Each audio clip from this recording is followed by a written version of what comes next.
Bienvenidos a Ciencia en el Bar, no queremos hacerlos esperar más. Hoy va a ser la última charla del año y quiero agradecerles por acompañarnos una vez más. Les cuento que hoy la música de Ciencia en el Bar para nosotros es toda una novedad y espero que para ustedes también.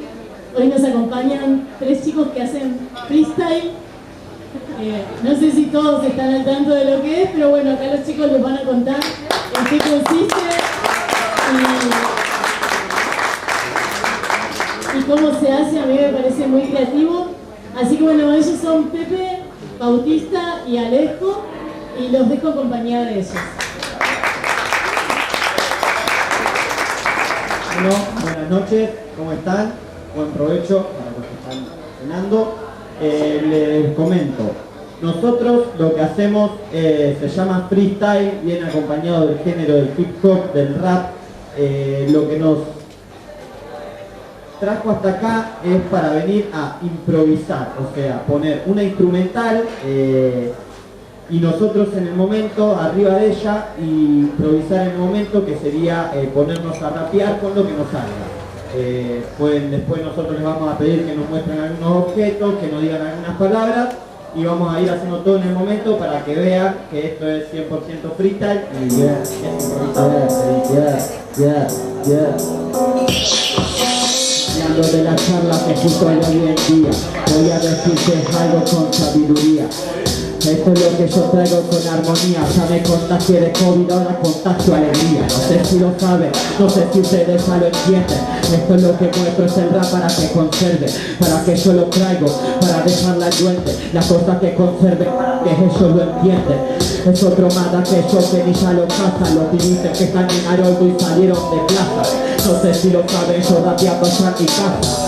Y también disfrutando de mi terraza todo el tiempo, practicando para hoy estar acá, tirándome un par de rimas, versos al improvisar. Solo hago sin esfuerzo, es más, no tengo que pensar. Me sale improvisado como mi vida la parando todo el tiempo, caminando con poesía, mostrando que hoy en día tengo más filosofía. ¿Quién me diría que esto era hipocresía? Si a base del día era el hip hop que crecía. No sé si saben, pero ahora lo están viendo. Los pibitos de la plaza y ahora sí están sonriendo. Aquellos que bancan las cosas que estamos haciendo, para los que nos graban cada vez que compitiendo estamos. Un saludo para Sigo Master, soy grande, también soy hardcore, aguanto el barco. Aquellos que entienden que todo lo que te hablo son versos de Dios, pero también es el diablo. Esta es la cosa que te cuento cuando caigo encima de este beat y encima de este beat bailo. Todo lo que traigo lo vuestro, y hoy en día yo me siento adentro del templo, porque en Haroldo me he pasado buenas noches y buenos días, buenas tardes, también muy buenas melodías.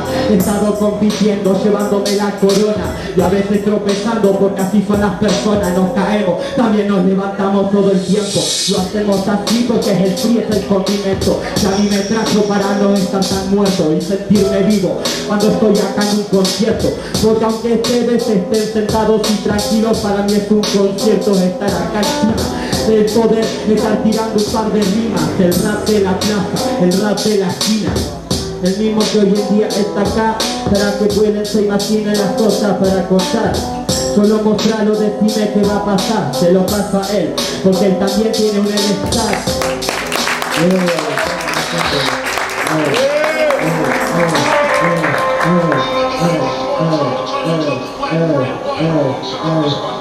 Voy a tocarle porque vengo de hace rato pensando esto nada más y no soy un aparato. Y soy como Shakira, pero es por un rato.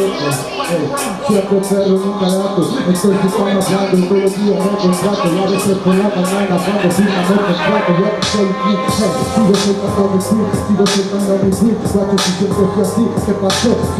Agarro el lápiz y agarro la pica. Escribo una poesía que parezco mí, parezco mí abajo el carro. escucho que hablan, me siento Kobe Bryant en los lentes, soy una mecada. Y están hablando abracadabra, macabra. Están hablando demasiado guachos, yo sin ganas. Esto policy, esto policy, sigo suelto green, oh my shit, suelto mucha green. Espero que yo lo entienda, estoy haciendo esto pero que no se venda. Entonces, es lo mismo siempre voy a aplicar. Venimos de la plaza donde el niño se animaba a rapear. Desde cuando se metieron, se sumaron otros más, pero los papás siguen siendo los papás. Entonces, sigue siendo así como se hace paz. Sigue siendo así como servimos sobre una base. Me encerré el estudio a los 14 y a los 17 me siento tranquilo, vacilo en Air Forces.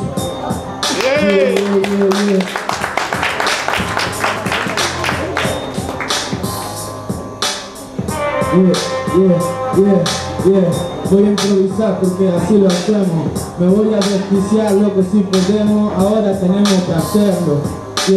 Pero cuidado, no nos contagiemos haciendo tantas cosas a la misma vez, que a veces puede el estrés y lo dejo lo mañana para después. A veces siento que hago todo a la vez. Soy yo, 1, no 3. A veces tengo que cambiarlo. No sé cómo hacerlo para que mi rap pueda contagiarse. Volviendo al peaje, pagué mi viaje y volví de nuevo, haciendo tanto que me prendo fuego en mi interior. Soy yo peleando con mi ego, me tomé esta vida como un juego, como en la Play 3 voy a pasarlo de nuevo, el GTA, porque esto es así, va cumpliendo las misiones tratando de no morir. Hay que sobresalir, a veces hay que salir y volver a entrar. Me voy a paralizar, tomo un tiempo para respirar. Lo cambio para pensar, nada, yo no pienso, yo tiro freestyle.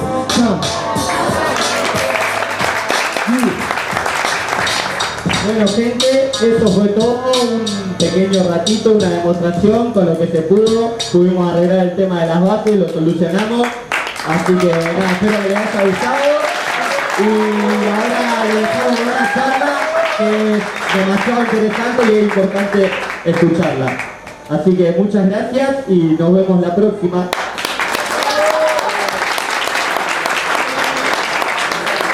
Ahora tengo la charla de Guillermo Docena, que es investigador principal de CONICET y también es profesor de la Universidad Nacional de La Plata, y sobre todo ha tomado mucha repercusión también su trabajo y el desarrollo que están llevando adelante, ya que él es uno de los directores del proyecto Argenvac, que es una de las vacunas que se está desarrollando acá en Argentina para la prevención del COVID.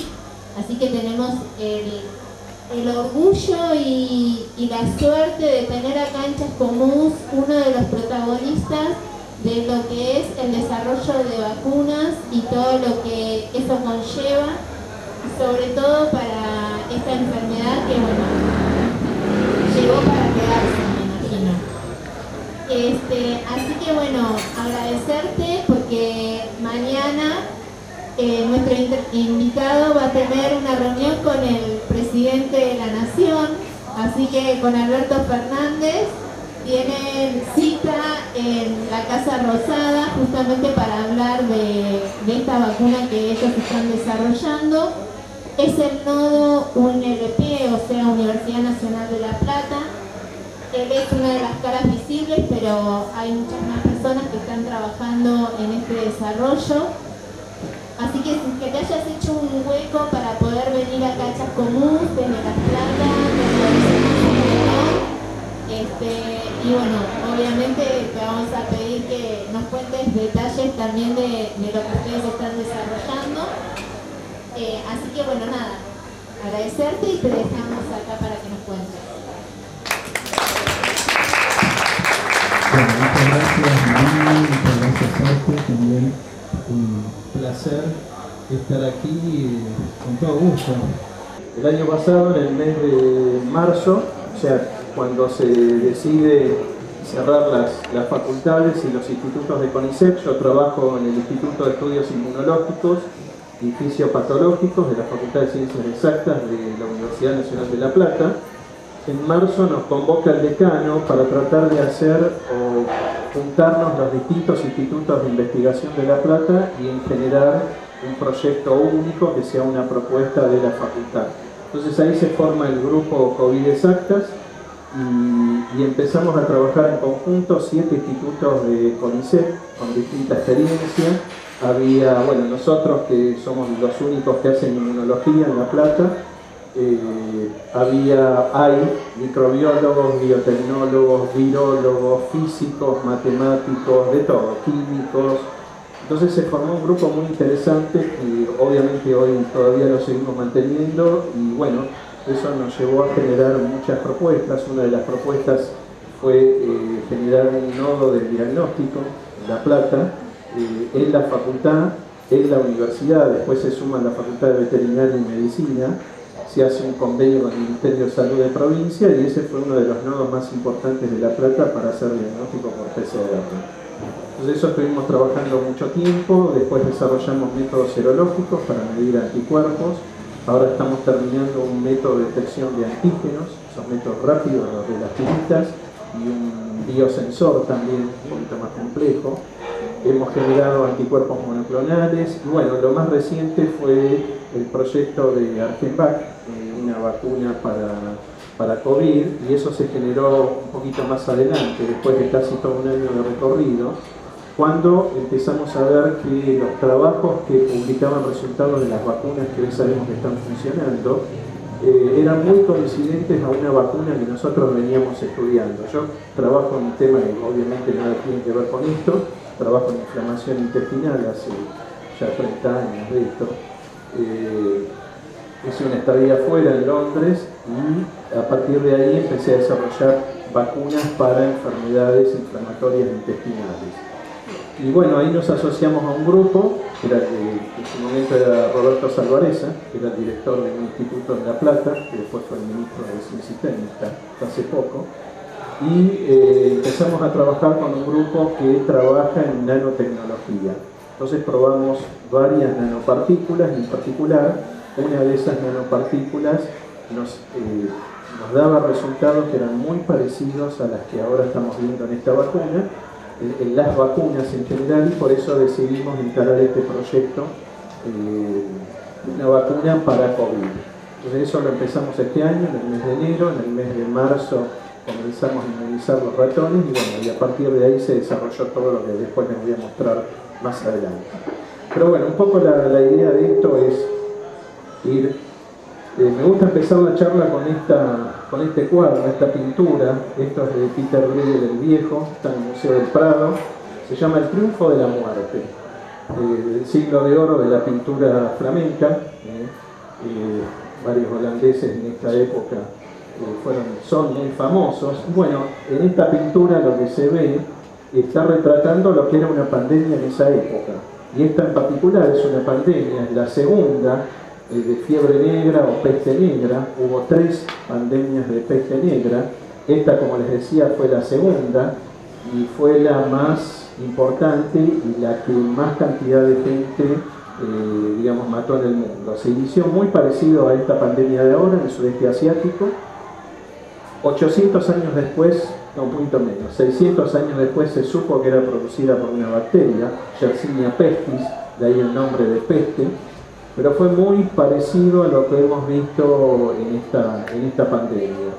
La diferencia es que el microorganismo que la produce se traslada a través de pulgas que viven en roedores, y esos roedores a través de los barcos del sudeste asiático se diseminaron por todas las poblaciones en el Mediterráneo, y en estos años que duró la pandemia diezmó prácticamente el 80% de la población europea, de 600 y 200 millones de personas.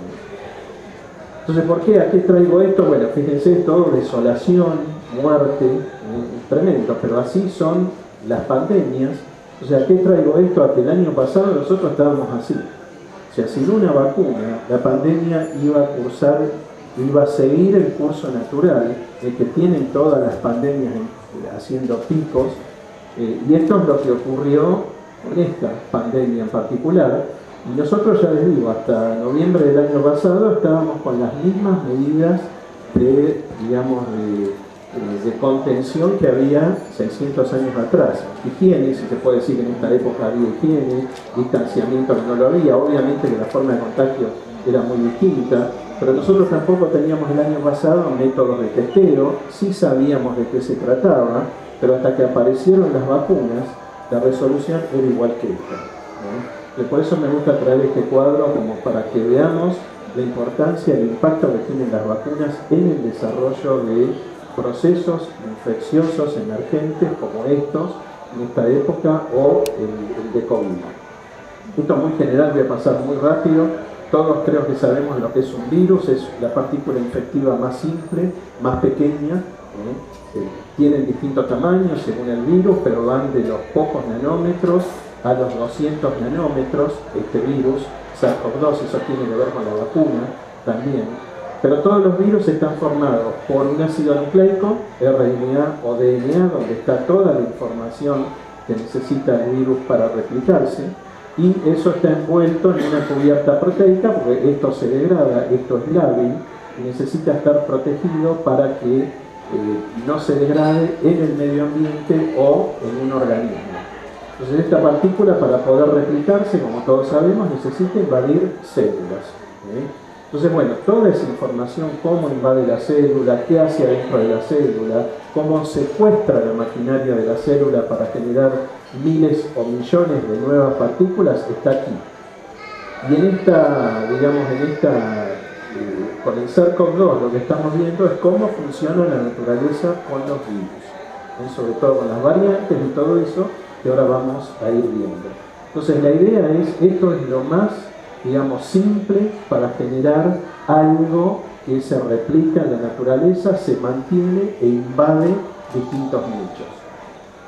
Obviamente este es el SARS-CoV-2, es exactamente lo mismo, es un virus RNA, y estas proteínas, que son justamente estas, son los que le dan esta forma.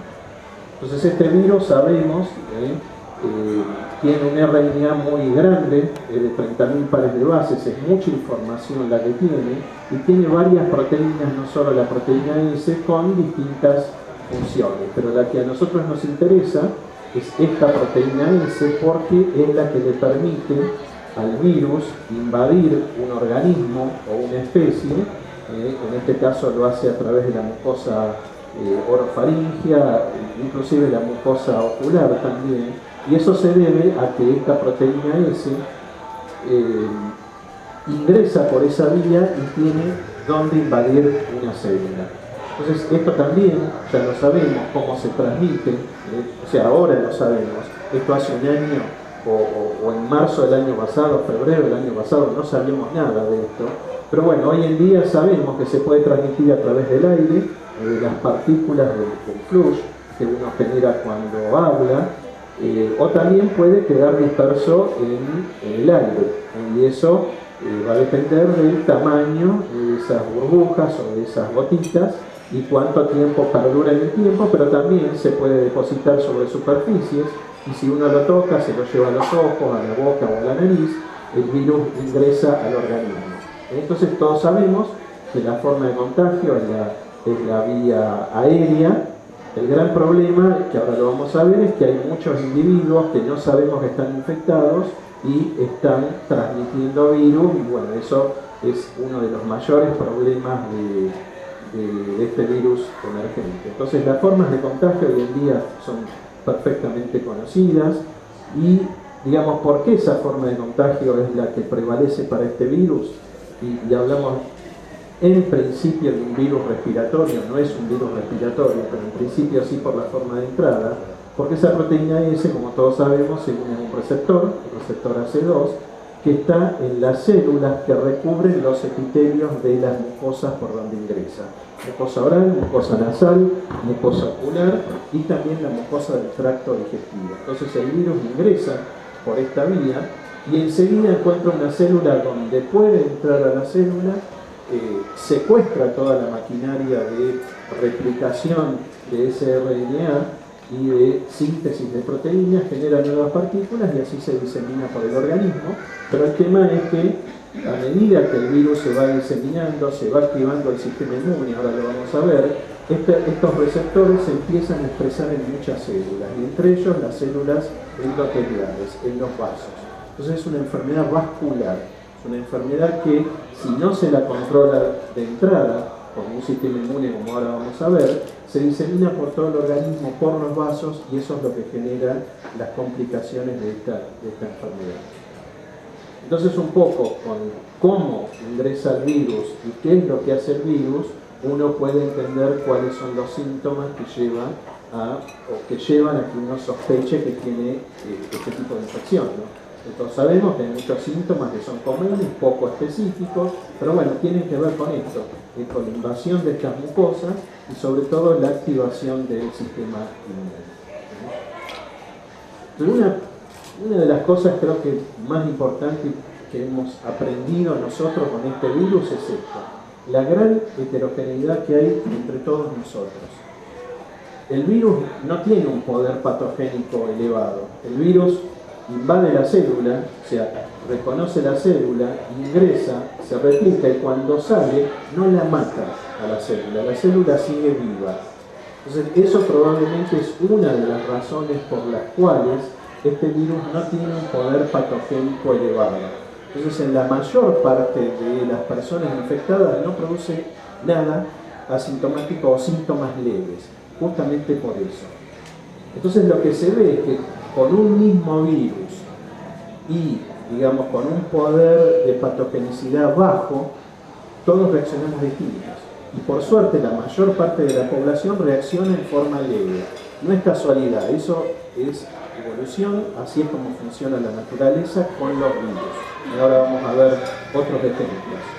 Entonces, ¿qué nos está mostrando este virus? Que frente, como les dije, a la misma partícula infectiva, todos reaccionamos distintos.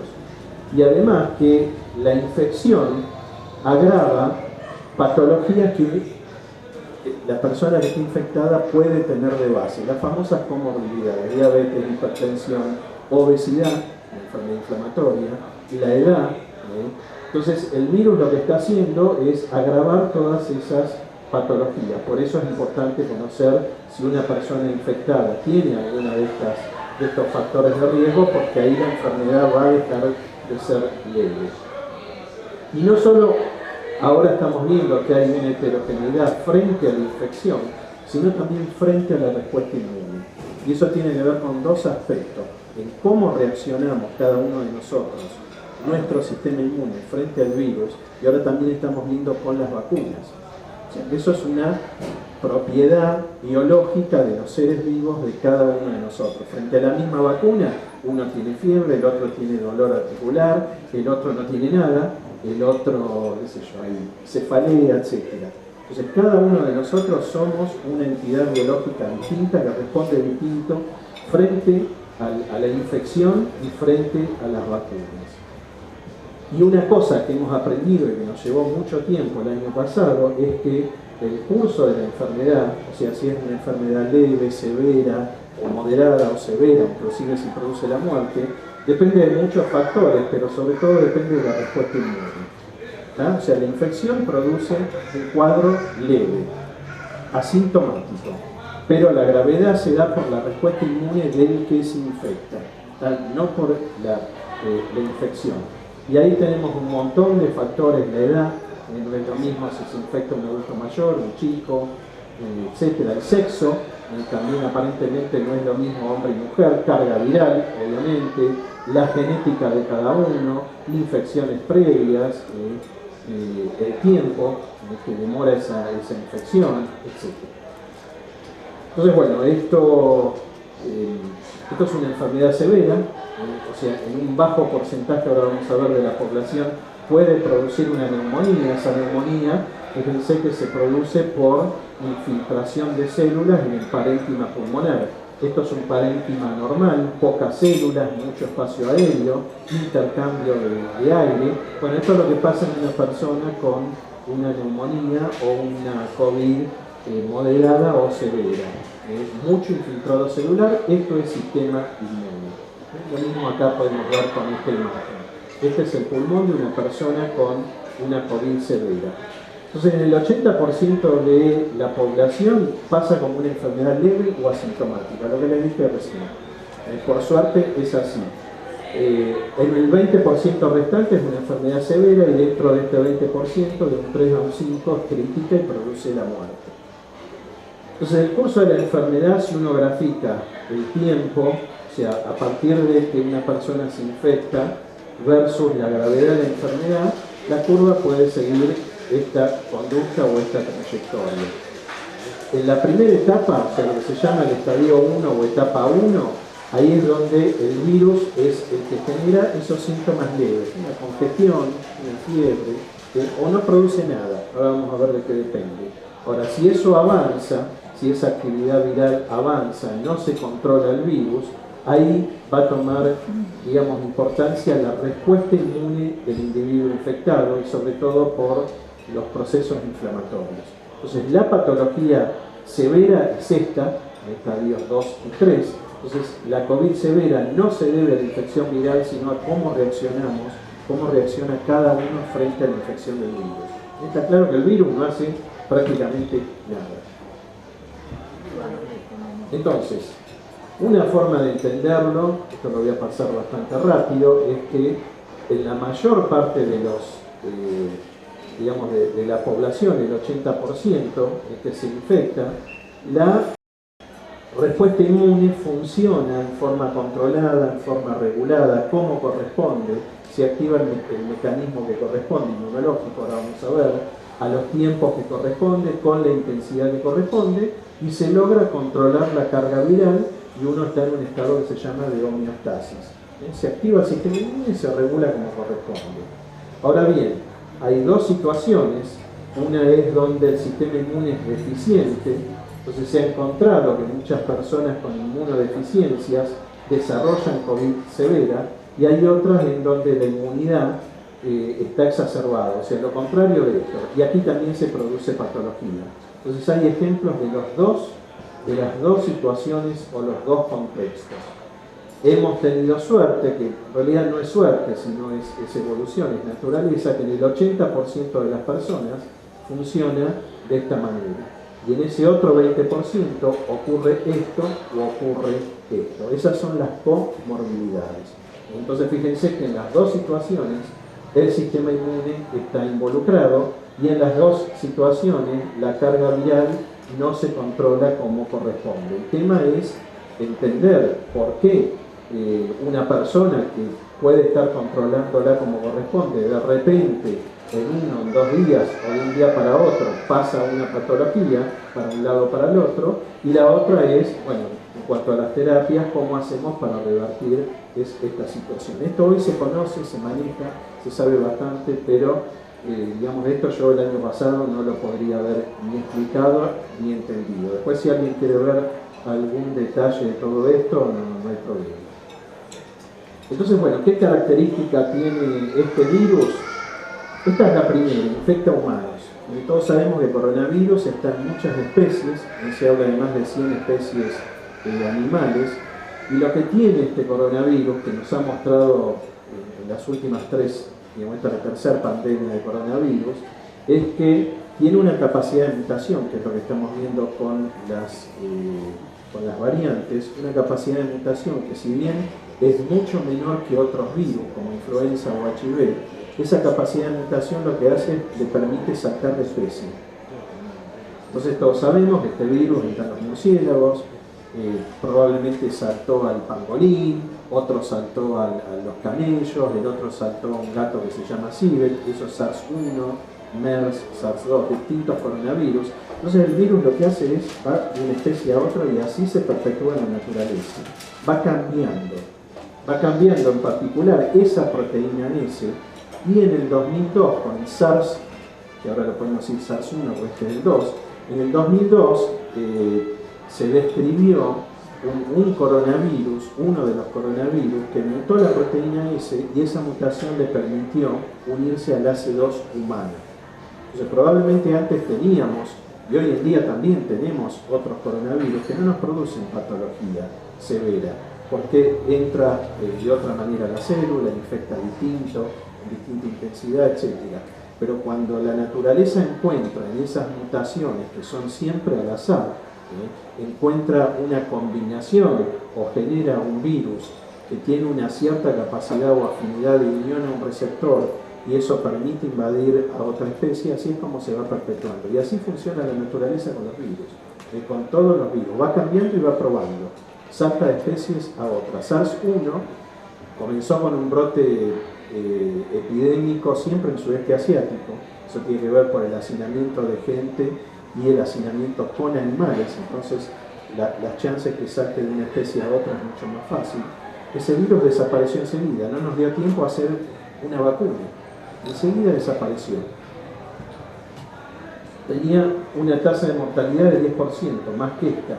En 2012 aparece el MERS, otro coronavirus muy parecido. Fíjense la tasa de mortalidad. Este es el que saltó el murciélago al civet, que es un gato, del civet al humano, al camello o al dromedario, y el dromedario al humano. Pero evidentemente, este también prácticamente está desaparecido. Esta tasa de mortalidad tan alta hace que elimine al reservorio, elimine al lugar donde va a replicarse. Entonces fíjense lo que es SARS-2, 2,54, evidentemente ahí encontró el equilibrio justo. Se transmite mucho, mata poco. Entonces preserva al reservorio. Pero fíjense lo que es matar poco, 2,54%. Son 5 millones de muertos que llevamos. Pero así funciona la naturaleza, así funcionan los virus y así es como se han mantenido viviendo entre nosotros durante todos estos años. Entonces la primera característica de SARS-CoV-2 logró infectar humanos. Esta es fundamental, alta transmisión entre humanos. ¿Qué quiere decir? Infecta a un humano, se replica mucho, genera muchas partículas, están en esta zona donde uno puede transmitirlo fácilmente y eso se transmite a otro. El virus tiene la forma, digamos, ideal de perpetuarse. Infecta mucho, mata poco. Entonces sigue perpetuándose en la naturaleza. Estas tres cosas con este virus, bueno, lo estamos viendo, ha sido fundamental y no pasó con estos dos. Se habla de tercer causa de muerte en el mundo. Ayer escuché que hay países que ya es la primera causa, como en Alemania, de muerte. Aparentemente no hay diferencias entre hombres en el sexo, pero hay algunos mecanismos que permiten explicar que es más propenso en varones que en mujeres. Y bueno, entonces, para entender la patología, no solo tenemos que entender el ciclo del virus, sino también esto. Porque es lo que les decía, hemos aprendido que la gravedad de la enfermedad no se debe al virus, sino al sistema inmune que se activa por el virus. Esto lo voy a pasar muy rápido, yo creo que todos saben qué es el sistema inmune, para qué sirve. En principio el sistema inmune se ha generado durante la evolución con los distintos organismos. Todos los organismos tienen un sistema inmune y todos conviven con microorganismos, y esos microorganismos del medio son la presión selectiva para moldear el sistema inmune en cada organismo o en cada especie. Es decir, que el sistema inmune de una planta es distinto a este animal que vive en el agua, al humano o al mamífero, que es el sistema inmune más complejo, o al que vive en el aire, o al que vive en el agua, etc. Entonces el sistema inmune se adapta, necesitamos estar en contacto con los microorganismos y adaptarnos a los microorganismos. Entonces cuando una persona se infecta con el virus, y sabemos que lo podemos detectar a través de la PCR, etc., en un individuo infectado, la curva ideal de replicación del virus debería ser esta. El virus infecta, se replica y en un determinado momento desaparece espontáneamente. Entonces, ¿por qué desaparece espontáneamente? Porque hay detrás un sistema inmune que primero lo detecta, o sea que acá es fundamental. Entender esto cambió en la década del 80 cuando se describen los receptores de la inmunidad innata que permiten detectar a los microorganismos, es decir, que cada organismo en su medio ambiente sabe perfectamente con qué microorganismo está interactuando, y eso es a través de los receptores. Entonces, bueno, el sistema inmune a través de un conjunto de receptores detecta el virus y se activa. Fíjense que cuando uno mide la presencia de anticuerpos por la infección tarda un cierto tiempo. 7, 8 días, 10 días más o menos, en el cual aparentemente el sistema inmune está inactivo, y eso no es así. El sistema inmune actúa a partir del tiempo cero. Ahora lo vamos a ver. Lo que pasa es que en general se caracteriza la respuesta inmune a través de los anticuerpos porque es lo que más fácil y más accesible podemos medir. Pero hoy en día se sabe, como les dije, que hay distintos mecanismos del sistema inmune que se ponen en juego, pero en particular hay mecanismos que se ponen en juego desde el tiempo cero, y son los mecanismos de la inmunidad innata, los que dependen de interferón, tipo 1, que son los primeros que preparan a la célula para evitar que el virus se replique. Todas las células tienen capacidad de producir interferón, y cuando la célula propia detecta al virus a través de estos receptores, empieza a producir este tipo de interferones, y eso hace que la célula frene la maquinaria de replicación o frene la maquinaria de síntesis de proteínas, y el virus deja de replicarse. Y a partir del tiempo cero hay una respuesta que es la inmunidad innata, que se pone en juego y es la que empieza a contener la replicación viral. Y después sí empiezan a jugar otro tipo de mecanismos de la inmunidad adaptativa que requerimos por lo menos una semana para que se pongan en juego, porque se tienen que generar células. Ahí están los anticuerpos. Entonces lo que se ha visto es que dependiendo, y eso tiene que ver con la genética de cada uno y distintas patologías que podamos tener, dependiendo de esa respuesta inicial por interferón, que si se produce en el tiempo que corresponde, o sea, rápido y con la intensidad que corresponde, logramos controlar la carga viral y no pasa absolutamente nada. Entonces, aparentemente esto es lo que pasa en el 80% de las personas que tienen un buen sistema inmune, una buena respuesta innata, que logra contener la replicación viral desde el primer momento. Entonces, estamos infectados, se replica el virus, pero se elimina.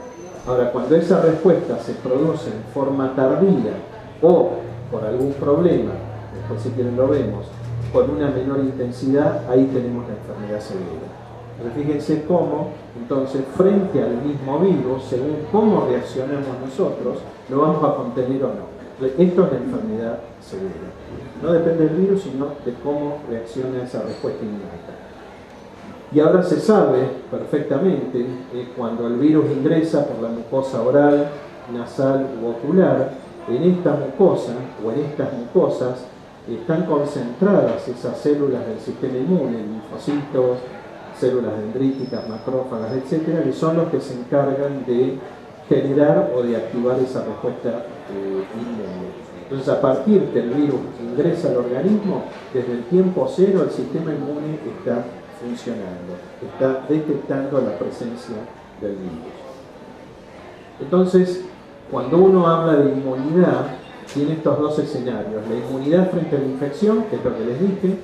Una persona sana, susceptible, se infecta con el virus hace una curva, se replica y desaparece, porque aparece una respuesta inmune con el tiempo, y desde tiempo cero, que uno la puede medir por anticuerpos. Entonces, esta es la inmunidad natural generada por la infección. ¿Vamos bien? ¿Sí? Bien. Esa es la inmunidad natural que genera exponernos al virus. Es específica del patógeno. O sea, no es lo mismo SARS-CoV-2 que influenza, sarampión, etc. Y va a generar memoria, que quiere decir que nos va a preparar para futuras reinfecciones, y probablemente en futuras reinfecciones no nos pase nada. El sistema inmune ya está activado, y cuando entra por segunda o tercera vez el virus, ese sistema inmune actúa en forma inmediata. Entonces, esto uno tiene que tratar o contrastarlo con lo que es la inmunidad por una vacuna. Entonces, una vacuna lo que tiene que hacer, o sea, eso es lo que hay que idear, es reproducir en forma artificial lo que ocurre en forma natural. Entonces, la vacuna lo que está haciendo es generando los mismos mecanismos que nos protegen en la infección natural. Por eso es tan importante entender primero cómo es la infección natural, cómo es la respuesta inmune, y tratar de generarla en forma artificial, forzada, a través de una vacuna. Eso es lo que se hace con estas vacunas. Por eso es tan digamos, si quieren, tan llamativo como se desarrolló en tan poco tiempo. Bueno, eso acá yo no lo puse, pero cuando se identifica el virus y se identifica el RNA, 11-15 de enero 2020, a la semana ya Pfizer y Moderna tenían la vacuna. Y uno dice, ¿de dónde lo sacó? Bueno, eso ahora algo vamos a ver. Y eso un poco habla de toda la experiencia que hemos acumulado en las pandemias o en los brotes epidémicos anteriores. Ahora voy a volver con ese concepto. Pero bueno, lo importante acá es que para desarrollar una vacuna necesito saber cómo reaccionamos frente al virus. Entonces una vacuna es una respuesta artificial, uno la induce, uno la genera, es segura porque acá no hay microorganismo, acá no usamos el virus, también tiene que ser específica del patógeno, porque esto es una propiedad del sistema inmune, la especificidad, y obviamente esto es lo más importante, una persona sana la prepara para que en el momento en que se infecte o se exponga al virus, esos mecanismos que generó la vacuna se reactiven y, fíjense, contengan la replicación viral. ¿Está claro? Eso es lo que hace una vacuna. Y muy rápidamente, porque esto lo deben conocer, una vacuna tiene dos componentes, el inmunógeno o componente activo. Esto es importante porque esto es lo que ha permitido generar estas nuevas vacunas, que puede ser o bien derivado del patógeno o algo sintético. Uno lo sintetiza. Ahora voy a volver con esto. Y el otro componente es el adyuvante, que lo que hace es potenciar la activación del sistema inmune. De modo que una vacuna lo que va a hacer es activar la respuesta inmune y dirigirla al inmunógeno. ¿Queda claro? Y las mejores vacunas son las que generan esos mecanismos de inmunidad protectiva y sostenida en el tiempo. Memoria. Que dure es lo que estamos viendo ahora con estas vacunas. Entonces, bueno, sabemos que la historia de las vacunas tiene alrededor de 200 años, que se considera la primera vacuna, y bueno, han tenido un impacto importante, muy importante en el control de muchas enfermedades infecciosas, han salvado millones de vidas, y bueno, lo que se compara es, digamos, cómo ha crecido aquí la población mundial en funciones de distintos hechos, digamos, prehistóricos, de la edad ¿cómo es? La edad de metal, la edad de hierro. Fíjense, esta es la peste negra, cómo baja la población, pero fíjense el aumento exponencial, sobre todo a partir del agua potable, que es el elemento que más ha impactado en la reducción de la mortalidad infantil y salvar vidas humanas, y después las vacunas, y luego los antibióticos, es cierto. El tema es que ya hace varias décadas que no se desarrollan nuevos antibióticos, por lo cual todo el foco, digamos, en el desarrollo de mecanismos de prevención y también de protección, porque ahora hay vacunas para usar como tratamiento, está puesto en las vacunas. Entonces estos son algunos ejemplos, voy muy rápido, de distintas enfermedades, fiebre de difteria, polio, sarampión, bordetela convulsa, etc. Y fíjense cómo estas curvas de contagios, cómo caen a partir de la década del 50 y del 60. ¿Por qué? Porque ahí se empiezan a aplicar en forma masiva programas de vacunación. Entonces, ejemplos, esto para, no sé si hay alguna antivacuna o no, pero bueno, estaría bueno hablar. Ejemplos sobran para demostrar por qué las vacunas, digamos, han servido a lo largo de la historia, y acá lo tienen, no hace falta que diga absolutamente nada. Con las vacunas, cómo se han controlado distintas enfermedades infecciosas, se lo decía. Pero tener una vacuna no es suficiente. Lo que es más importante me parece que es el plan de vacunación, cómo se emplea esa vacuna. Y ahora estamos aprendiendo, o estamos viendo, digamos, mejor, cuál es la función de las vacunas. Obviamente que una es la protección individual del vacunado, pero esta otra, esto lo estamos padeciendo justamente ahora, es la protección colectiva, o la famosa inmunidad de rebaño, que ahora vamos a ver algo un poquito más. Entonces, si uno grafica a lo largo del tiempo el impacto o las distintas pandemias o brotes epidémicos y el impacto que ha tenido en distintas áreas. En general, en las últimas pandemias se ha observado esto: la pandemia de influenza 2009, de Zika, todavía no está resuelto, de ébola, de SARS, que hay un pico de pandemia y después desaparece. Y siempre lo que se ha visto es que después de esa pandemia hay un pico corrido en el tiempo, desplazado, de interés académico, interés de agencias financiadoras de ciencia, interés de las industrias farmacéuticas, etcétera, que también después de un tiempo desaparecen. Entonces, estos picos que se dan post pandemia han sido fundamentales para entender qué es lo que está pasando ahora. Y en particular se han creado distintas alianzas que tienen que ver con la vacuna, porque ya recién les mostré la importancia de las vacunas, pero a partir de estas últimas pandemias o brotes epidémicos se ha formado esto que se llama CEPI, o traducido sería Coalición para las Innovaciones en Preparación para Pandemias. Se han juntado un grupo de expertos de distintas áreas y de distintos organismos que regulan y manejan ciencia, con la idea de generar estrategias para estar preparados para las pandemias. Esto se crea en el 2009. Se habían identificado 6 enfermedades a las cuales dirigir estas estrategias, pero en particular había uno que la llamaban enfermedad X, una cualquiera. Bueno, la enfermedad X es esta, que estamos viviendo ahora. Y una de las cosas que desarrollaron ellos, por eso que es lo que les decía que tiene impacto en las vacunas actuales, es que ellos lograron en el 2013, frente a un virus de influenza, H3N9, uno de los virus de influenza, en 5 días prepararon una vacuna. 5 días. Eso revolucionó prácticamente todo, y eso es lo que genera las vacunas de nueva generación, que significa, eso lo generaron en esta coalición, que cuando uno identifica el microorganismo, hay que hacer público, si es un virus, la secuencia de bases del ARN o del DNA, de manera que esté público en forma inmediata. Eso pasó el año pasado, como les dije, el 11 de enero de 2020, y en una semana ya Pfizer y Moderna tenían preparada la vacuna ARN. O sea, con la información que tenían en internet, sintetizan el mismo RNA, y ese es el RNA famoso de estas vacunas que hoy se están usando.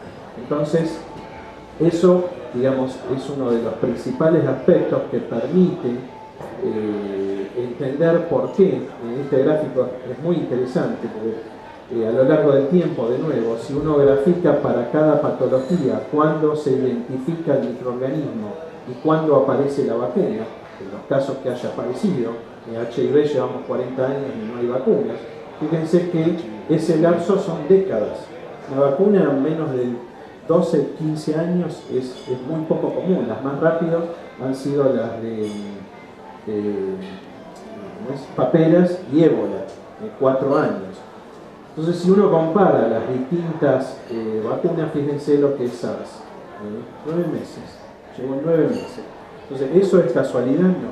¿Eso es que se hayan salteado etapas? No. Eso refleja la madurez de lo que se ha aprendido y lo que se ha logrado en estas últimas pandemias, y tiene que ver con eso último que les dije.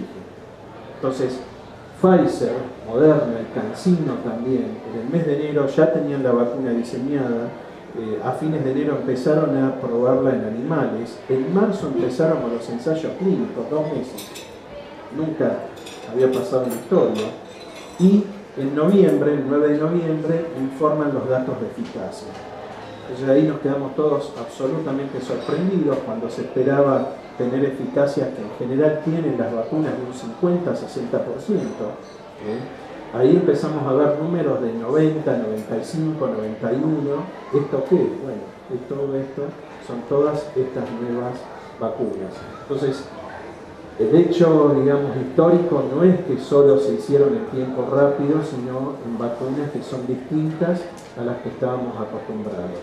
Entonces así se pasa que hablamos de la era, o estamos pasando de una era de vacunas analógicas a vacunas digitales, es decir, vacunas analógicas en el sentido de vacunas clásicas, tradicionales, donde el inmunógeno o el componente activo yo lo aíslo del microorganismo, el ARN, el DNA, una proteína, un hidrato de carbono, lo que sea. Esto lleva meses generar estos componentes.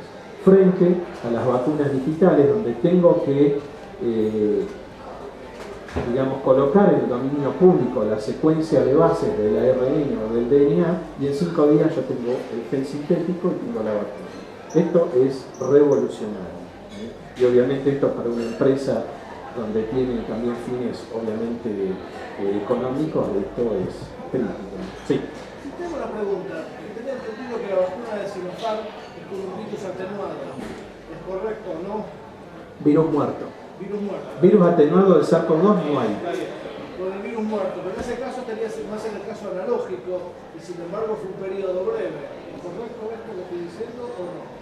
Sinopharm, sí, en realidad no sabemos cuándo. De Sinopharm, de China no sabemos nada prácticamente, porque hay poca información. No sabemos cuándo la tuvieron, cuándo la empezaron a producir, pero sí, o sea, en un año estaba la vacuna. Sí, sí. Lo que pasa es que es muy distinto a Sinopharm porque es una estrategia clásica y un adyuvante conocido y aprobado como el hidróxido de aluminio, el ALI. El resto no, son todos adyuvantes nuevos. Pero bueno, la eficacia de Sinopharm, o sea, de las vacunas a virus muerto más baja. Es lo clásico, lo que estamos acostumbrados, 60%, 70%.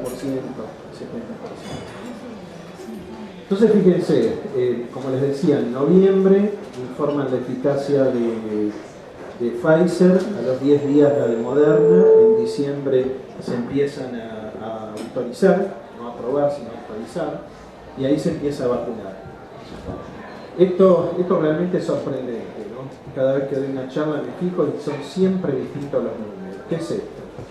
Estas son las fases 1, 2, 3, autorizada, aprobada. Cuando vean así, fase 1, 2, 3 son ensayos clínicos.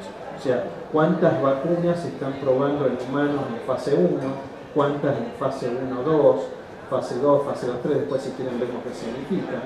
Entonces, al día de hoy hay más de 120 vacunas que se están probando. Se están usando 23, que son entre autorizadas y aprobadas, pero detrás todavía tenemos 120 vacunas que de a poco hay 10 nada más que no han llegado al final de fase 3. Pero bueno, en breve vamos a tener muchas más vacunas. Entonces, hasta ahora con estas vacunas, entonces las dosis que se han dado en el mundo, 7.700 millones de dosis, que esto sería como si todos los habitantes del planeta hubieran recibido la primera dosis. Está claro que eso no es así. Todos sabemos qué es lo que pasó, la producción y la distribución desigual de vacunas. Este es el mapa de hoy: más oscuro, más vacunado; menos oscuro, menos vacunado. Entonces no hay una dosis por habitante y no está toda la población vacunada. El mayor problema es África. Hay países que no han recibido una sola vacuna y que no han generado un solo contrato para recibir vacunas, por lo cual este es el peligro por ahora, no solo sino también estamos viendo a todo el hemisferio norte como reservorio de virus. O sea, este virus va a ser difícil que se elimine, como fue SARS-1, que desapareció solo, o MERS, desaparecieron solos, más que desaparecieron deben haber saltado de especie. Este virus va a estar mucho tiempo dando vuelta. Eso tiene que ver con tercera dosis, ahora lo vamos a ver. Entonces, si uno va a ver los países que producen todas estas vacunas, le sobran los dedos de las dos manos. Son muy poquitos los países, son 8, 10 países, todos en el hemisferio norte. Ahí se concentra la producción de todas las vacunas.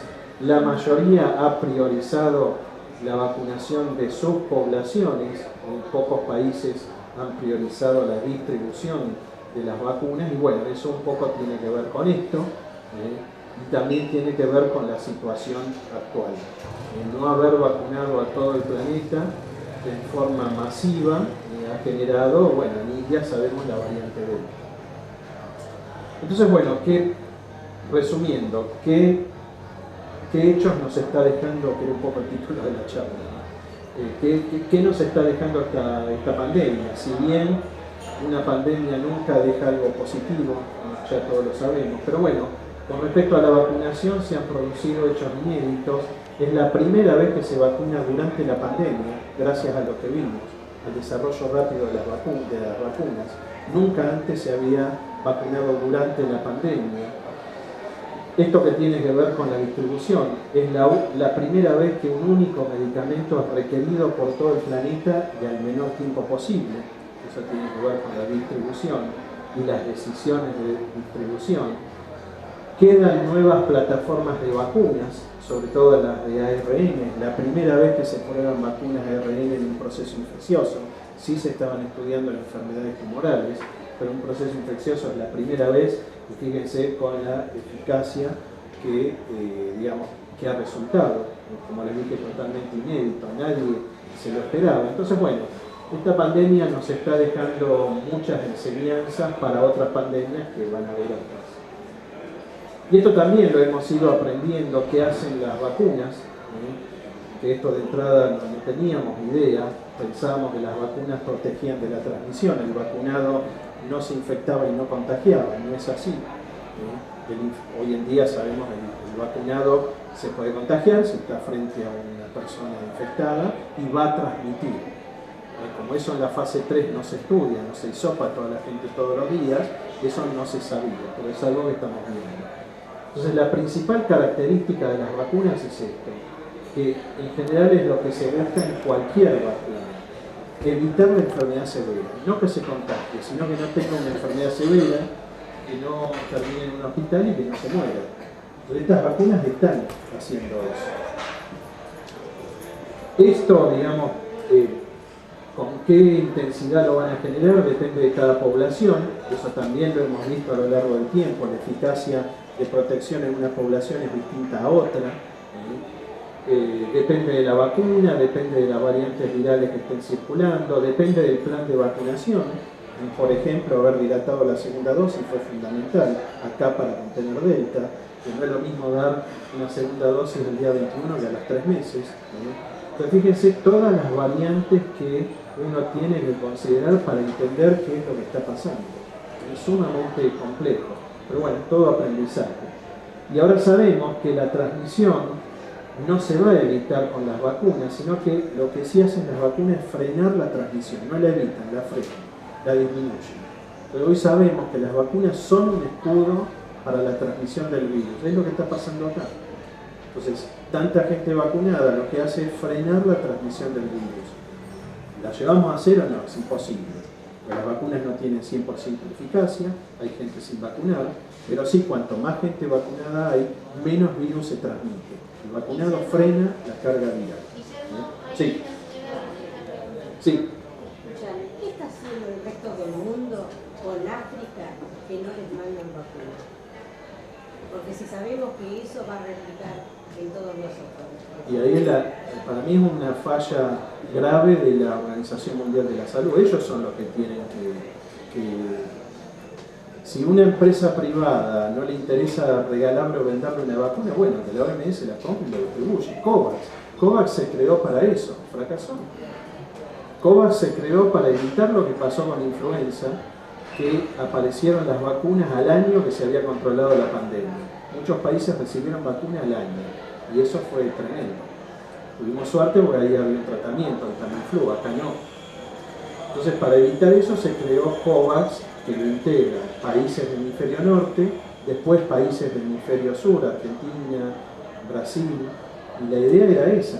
Y bueno, acá llegaron muchas vacunas por el sistema COVAX, pero la idea era que en África también, y acá mismo, acá llegaron tarde las vacunas, si no hubiéramos evitado la segunda ola. ¿Y la tercera ola va a llegar? Yo creo que no. Si quieren después yo les doy mi opinión, pero yo creo que no hay chance. Entonces, bueno, ¿evita la transmisión? No. ¿Cómo la evitamos? Con esto. Vacunando. Y el futuro, digamos, es esto. Generar lo que se llama inmunidad esterilizante. Es decir, que una vacuna genere una inmunidad que elimine el virus. ¿Cómo lo hacemos? Va a ser a través, por ejemplo, de una vacuna nasal. O sea, yo activo el sistema inmune en el lugar donde entra el virus. Las vacunas ahora son sistémicas, vía intramuscular, generan una inmunidad en todo el organismo que también protege pulmones y mucosa nasal o bucal. Ahora, si yo con las vacunas mucosales logro activar el sistema inmune que está en las mucosas, no sé si todos saben que hay un sistema inmune asociado a las mucosas, el 80-90% de nuestras células del sistema inmune están en las mucosas, no están distribuidas en todo el organismo, sobre todo en el intestino. Ahí tenemos todos los linfocitos. Y en esta mucosa cada vez estamos entendiendo mejor y más la cantidad de células del sistema inmune que hay, justamente porque es una zona muy expuesta a microorganismos, a antígenos. Entonces, con las vacunas intranasales, lo que se espera, o orales también, porque las mucosas están conectadas. Si yo activo el sistema inmune de intestino, esas células me migran a la piel, al pulmón, a la mucosa nasal, etc. Entonces, con esas vacunas mucosales, lo que se está buscando es esto, tener inmunidad esterilizante. Si la persona que tenga esa vacuna entra al virus, lo elimina enseguida, no contagia. Y eso nosotros estamos trabajando en algo de eso. Entonces, bueno, la famosa inmunidad de rebaño, mal llamada, pero bueno, una traducción del inglés, o inmunidad colectiva. ¿Todos saben lo que es? A esta altura sí. Entonces, bueno, la inmunidad de rebaño uno la puede calcular en forma estadística, como para tener una idea, pero estamos aprendiendo que no funciona así. Y eso se calcula a partir de lo que se llama el número de reproducción, que es simplemente una persona infectada a cuántos infecta. Eso es lo que se llama el número de reproducción o número básico de reproducción. El más alto es el de sarampión, 18, es decir, un infectado, si contacta en una población, infecta a 18 personas. Paperas 12, HIV 4, ébola 2 y COVID estábamos entre 2 y 3. 4 a los 1. O sea, un infectado contagia a 4. Delta, fíjense, mayor poder de transmisión, mayor infectividad, se va a 7 o 9. Entonces, varicela, 10, etc. Entonces, bueno, establecer estos números también llevó mucho tiempo, porque esto también depende de las medidas de protección, etc. Estos números son así si es, digamos, una transmisión natural. Entonces, estadísticamente, con este número, uno puede calcular la inmunidad de rebaño. Es una fórmula muy fácil, pero no importa. Ese número, en general, para estos valores de 4, 5, 6, no estos, ese número da 70%. Y así hasta ahora ha estado funcionando. Si yo vacuno a una población en un 70%, tengo inmunidad de rebaño, que ahora vamos a ver qué es. Sabemos que no funciona tan así por sarampión. Se ha visto, hasta el año 2000 sarampión estaba controlado, estaba a punto de ser erradicado, durante 10 años no hubo casos, empezó todos los movimientos antivacunas en Estados Unidos, en Inglaterra, empezó a bajar el porcentaje del 70%, como ahora acá, para escuchar los datos de estos días, y ahí empiezan el brote de sarampión. Entonces, aparentemente, ¿por qué decíamos que había que tener un 70% de la población vacunada? Sale de acá, de este número. Eso es cuando la vacuna está dirigida a un patógeno como este, que tiene un número de reproducción de 3 a 5. Como las vacunas no están dirigidas contra Delta, que tiene un número de reproducción mayor, la eficacia contra Delta disminuye y por eso es que necesitamos un porcentaje de población más alto para proteger. Ya se está hablando de un 80 y 5%.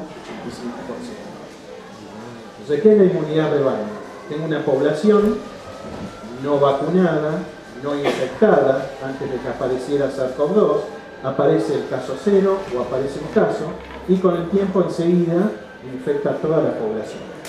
O sea, acá no hay protección. Rojos son enfermos, sanos el azul, y este naranja amarillo es un vacunado.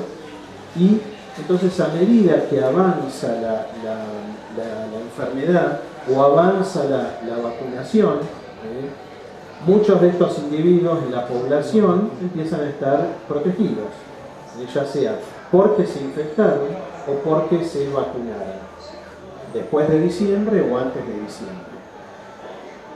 Entonces, cuando tenemos individuos vacunados o infectados, fíjense que el porcentaje de personas enfermas o contagiadas disminuye. De hecho, estamos en una situación de protección parcial. Lo que aprendimos el año pasado, en el mes de agosto, julio y agosto, es que la inmunidad conferida por la infección no genera memoria, o genera una memoria que dura muy poco tiempo. Entonces, países como Inglaterra, que apostaron a la inmunidad por la infección, fracasaron. Porque 5, 6, a lo sumo 8 meses, esa inmunidad por la infección desaparece. Entonces tenemos de nuevo toda la población susceptible. Se reinfectaron, etc. Ahora, a partir de ese momento se vio que, o se pensó que la única forma de mantener una inmunidad sostenida en el tiempo era a través de las vacunas. Por eso a partir del mes de agosto, septiembre, se empezó a dar tanto impulso a las vacunas, porque ahí se empezó a entender, muchos trabajos se publicaron, que la infección no iba a generar memoria, o iba a generar una memoria transitoria. Y ahí se da impulso a todos los proyectos de vacunas, empiezan a poner mucho dinero, Estados Unidos, etc. Entonces, esta es la situación de inmunidad de rebaño. Cuando tengo muchas personas o un porcentaje alto de la población protegido, ahora sabemos que es vacunado, de manera que si hay una persona que esté infectada, no tiene a quién transmitirle, están todos protegidos. Entonces, ¿qué porcentaje tiene que haber de la población para tener esta situación de que un infectado, si contacta a otra persona, esta no contagie? Bueno, ahora ya se está hablando que con Delta es un 80%. Ejemplo, Portugal y España. Han vacunado el 80% y tienen la situación controlada. Inglaterra, Alemania, Estados Unidos no llegan al 70%. Y ahí tenemos, digamos, mucha gente sin proteger, y ahí es donde Delta, que enseguida se disemina muy rápido, genera patología. ¿Queda claro? Esa es la inmunidad de rebaño, o mejor dicho, inmunidad colectiva o comunitaria. Acá tenemos primera dosis casi 80%, segunda dosis 65% de la población. Pero ustedes me preguntarán cuál es ahí el porcentaje, primera o segunda. Bueno, acá primera dosis funciona. No solo eso, mucha gente con primera dosis, segunda dosis, lo que les decía, que se haya dado retrasada en el tiempo, da una eficacia mejor, variedad de vacunas, y sobre todo lo que yo creo que acá fue crítico fue la combinación de vacunas en agosto. Se empezó a vacunar, a dar segunda dosis y a dar mucha primera dosis justo cuando entró Delta. Eso se vio en muchos países, que cuando Delta entró a una población que estaba en una pendiente de vacunación, Delta se controlaba. Si ya se había vacunado hace mucho tiempo, no se controlaba. Israel, Estados Unidos, Pfizer, que encima después se vio que la inmunidad de Pfizer dura poco tiempo. De acá, yo creo que fue un poco de suerte, no se buscó obviamente, y en otros países se ha demostrado lo mismo. Por eso ahora yo creo que es tan importante vacunar a menores, volver esa pendiente de vacunación activa en mucha gente. Están con la tercera dosis. Tercer dosis, sí, pero para mí en este momento todavía acá para asegurar, ¿por qué? Porque las vacunas que acá se dan duran más que otras vacunas. Si acá hubiéramos empezado a vacunar con Pfizer en enero, hoy esa gente, personal de salud, ya hubiera tenido que tener el refuerzo o se hubiera infectado con Delta. Lo que se ve sobre todo de Pfizer, no puedo decir lo mismo de Moderna porque no está publicado, es probable que sea lo mismo. Dan una inmunidad muy potente pero dura poco tiempo. ¿Por qué? No lo sabemos. Lo mismo, ¿por qué en la infección natural no hay memoria? No lo sabemos. Eso no lo sabemos. ¿Hay un ranking de mejores vacunas? No, yo creo que es muy difícil eso. Pero sí que Pfizer y Moderna son de... Y yo no podría decir que son las mejores. Yo en este momento digo que las vacunas son, es como se ha dicho, la que está en el brazo. Sí, podemos decir, Sinovac no funcionó bien, acá Sinopharm no funcionó como las de vectores virales, pero sirven, funciona. Digamos, un 60% de protección no es despreciable, no funciona. ¿Podemos decir si hay alguna mejor o peor? Sí. Yo creo que lo más importante es que hay muchas vacunas, son distintas, y todas las vacunas son distintas. Todas, por más que todas busquen lo mismo, que ahora lo vamos a ver, son todas distintas. Y eso lo está demostrando las variantes virales. ¿Por qué? Porque la eficacia frente a las variantes virales son distintas para cada vacuna. Pero eso significa que el efecto que producen es distinto. Sí. Oh, ¿qué haces? Una pregunta. Ahora, cuando vos decís que la tercera dosis, que la tercera vuelta no llega, hoy en el laboratorio vemos gente que viene, primero el olfato, que quiere hisopar. Un hisopa PCR negativo. No tengo COVID. El médico dice, si no tengo COVID, no, pará. No es detectable por el olfato, pero puedo decir que no contagiar. O sea, es uno de los efectos de la vacuna, podemos esperar porque la persona tiene una carga viral súper baja, que es menor a la necesaria para contagiar, no contagia. Ahora, estamos en una época donde no esperamos que haya contagio, como nos pasó en noviembre y diciembre. Hay gente que perdió el olfato, con lo cual gente transmitiendo algo. Sí, pero yo, digamos, sí, está bien lo que decís, pero te vas a volver loco. Si la PCR te da negativo, es negativo. No, yo le digo, mirá, si no nos vamos a volver locos. No sé si no tenés COVID, tal vez tenés COVID seguramente, perdiste el olfato, es patognomónico de la enfermedad. El médico tendría que haber hecho de tener COVID, pero bueno, contagiar. Ahora, ¿qué va a pasar de acá cuando vuelva? Llegue el invierno, mayor transmisibilidad, estamos... No es estacional. La peor temporada es esta. No es un virus respiratorio como influenza. Esta es la peor temporada. ¿Por qué? El virus no necesita frío, más humedad o menos humedad. Necesita gente, contacto de gente. Las ventanas cerradas ahora. Sí. Y fíjate acá lo que pasó en invierno. Ahora además no hubo tantos casos como en verano sin vacuna. La temporada del virus es del verano por la interacción. No compramos de antígeno, nos quedamos tranquilos. No está mal lo que planteas. Lo que pasa es que te volvés loco. El test de antígeno te da negativo, bueno, ponele, hace una PCR. Si la PCR... En Belgrano, por ejemplo, estamos con 0 casos. Y voy sopando 10 personas en el último tiempo y perdí el olfato. Y a uno el otro día le puse perfil y no tiene olfato, o sea, tiene COVID. La inflamación, no sabes por qué, perdió el olfato. Ahora, ¿el entorno de esa persona está infectada? No te sabe decir y no contagia a nadie, eso es lo que no contagia a nadie. Igual, te digo, Agustín, si esa es la situación, es la última diapo, ahí queremos llegar. A una situación endémica. Nosotros convivimos con otros patógenos y no nos enfermamos, estás viviendo. ¿Por qué? Porque estás vacunado. Entonces la situación de esto es, estamos vacunados, podés tener SARS-CoV-2, sí, lo vas a tener. No te pasa nada o perdés el olfato. Eso es lo que uno tiene que aspirar, pasar de una pandemia a una endemia. Lo vas a hacer solo con las vacunas. ¿Hoy estamos en endemia o en pandemia?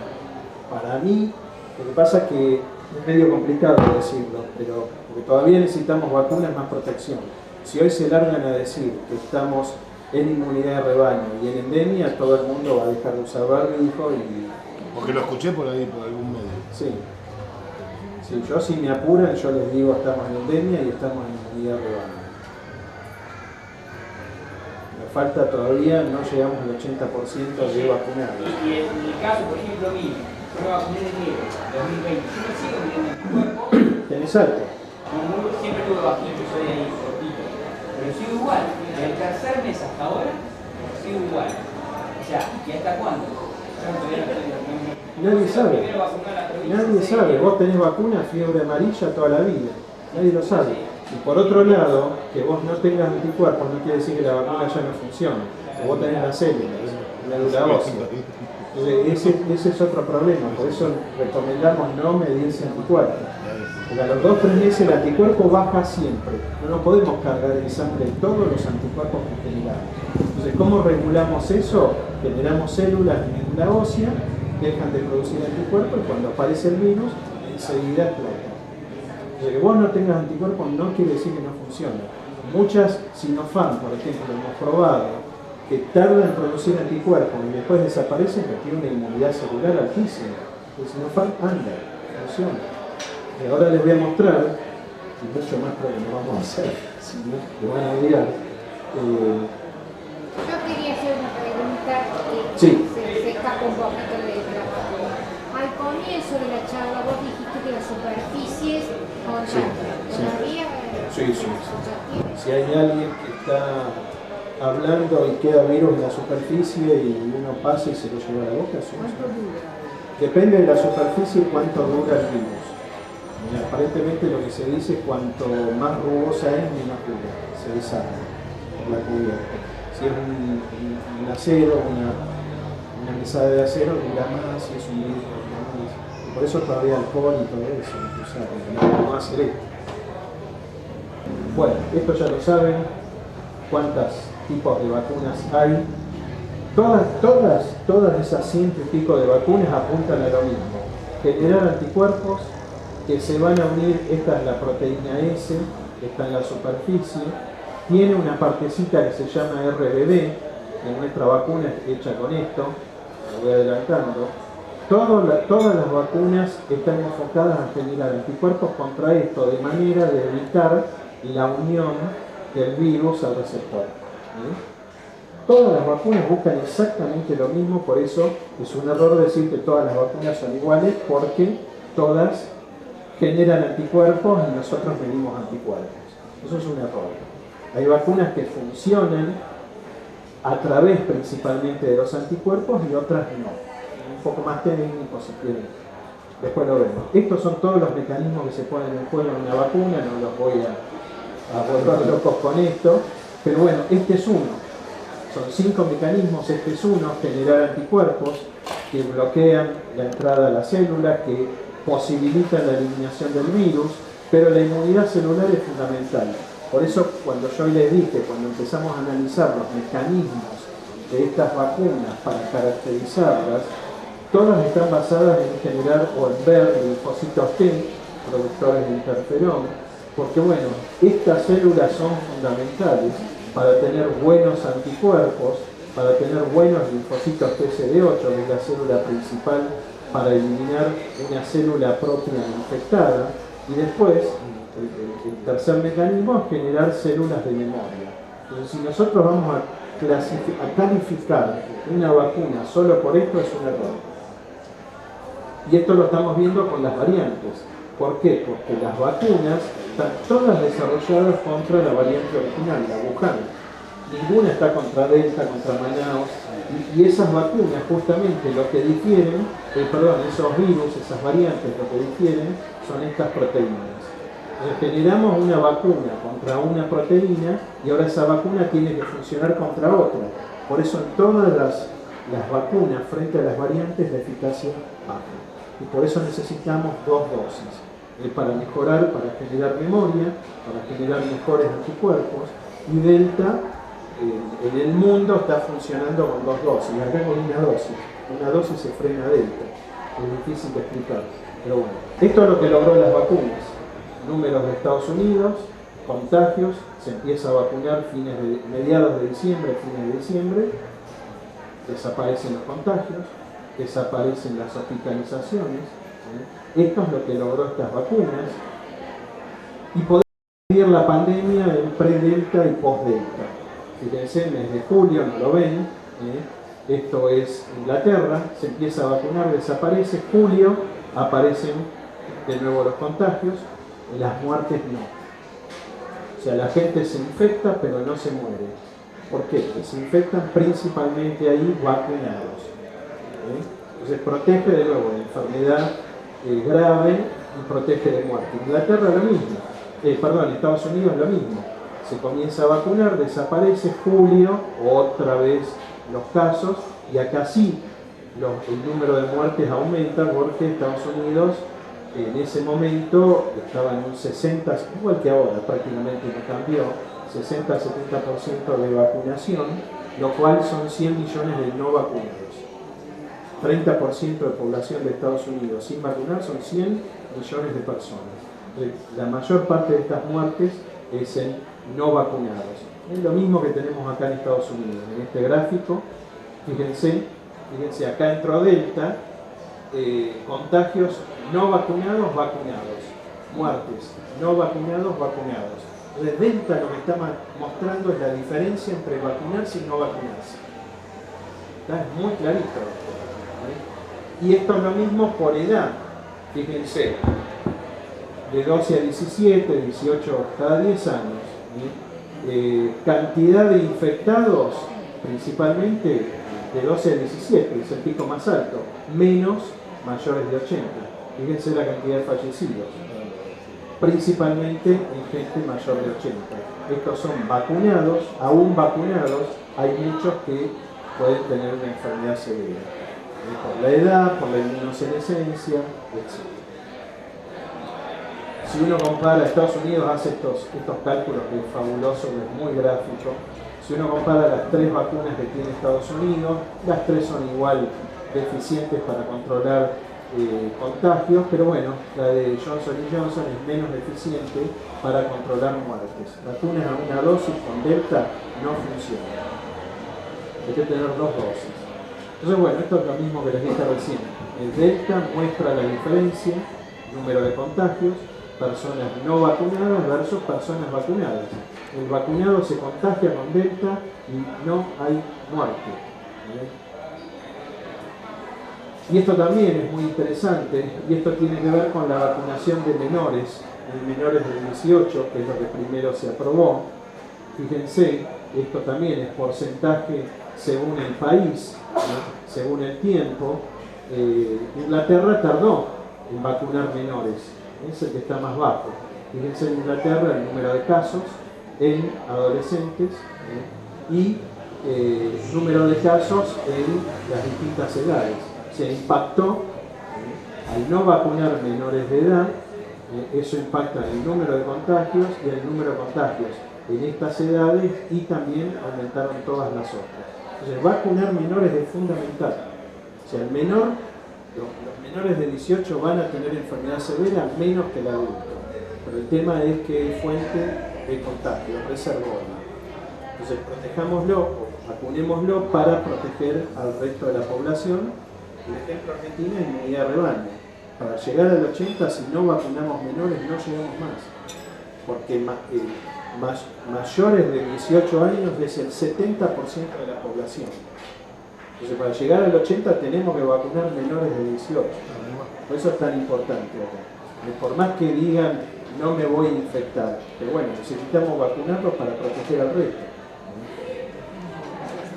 Bueno, y esto después si quieren lo vemos, qué está pasando en Austria, Bélgica, Holanda. Inglaterra empezó a vacunar menores y fíjense, esto también tiene que ver con la tercera dosis. Y miren España y Portugal, 80-85% de población vacunada, ni mosqueó acá, más cuidados. O sea, acá la estrategia es vacuna más cuidados. Todos estos países la estrategia es vacuna. Y los países de Europa del Este es poca vacunación. O sea, no llegan al 30% de la vacunación. Bueno, y esto también, si quieren, lo que les decía recién, si uno compara el uso de barbijo, fíjense los lugares donde hay más población vacunada y más cuidan las medidas de protección, son los que tienen menos casos, España y Portugal. Países Bajos, Holanda, 5% usa barbijo, bueno, está por acá. Se tiene que ver la vacunación más los cuidados. Bueno, esta última parte de Argenbach. ¿Quieren preguntar algo del resto? Vos en un momento dijiste que preveías un escenario donde, especulativo por supuesto, donde pensabas que no iba a haber una tercera ola, ¿sí? Eso se basa un poco en la vacunación progresiva de menores y demás. ¿Esa es la idea o hay algún otro componente? Primera instancia la vacunación. Obviamente si no fuera vacuna estamos en el escenario del año pasado. Es eso, es cuidados, cada vez hay menos pero sirven, funcionan. Control de fronteras es fundamental. Si en el verano liberamos todo, no liberar sino controlar. Si no controlamos y es un colador de viajeros infectados, ahí sí que no sé qué va a pasar con los vacunados. Y después vacunar menores. Yo creo que eso, porque en este momento la población más vulnerable son los menores, en esta época del año, porque son los que están con mayor actividad social, y ahí es donde hay más contagio. Y después lo irradian a los amigos, a la familia, y en febrero y marzo a las escuelas. Entonces yo creo que en febrero y marzo hay que dar tercer dosis a los chicos. Yo creo que eso va a ser fundamental. ¿Adolescentes o menores? No, menores de 18, todos. Por suerte, algo totalmente, no sé si inesperado. Argentina no es un país antivacuna. Mayores de 18 años, solo el 4% no recibió primera dosis. Eso hay muy pocos países donde eso ocurra. Y muchos probablemente no la recibieron porque se vacunaron afuera también. Entonces no es 20-30. Y menores de 18 ya estamos en un 70-80%. Y menores de 11 se han dado 3 millones de dosis. Y ya se ha demostrado que es segura la vacuna. Entonces, bueno, vacunemos a los chicos. Y no reciben otras vacunas, son los que más vacunas reciben. Población pediátrica es la que más vacunas recibe. Sinopharm es lo más parecido al resto de las vacunas, por el adyuvante, por el hidróxido de aluminio.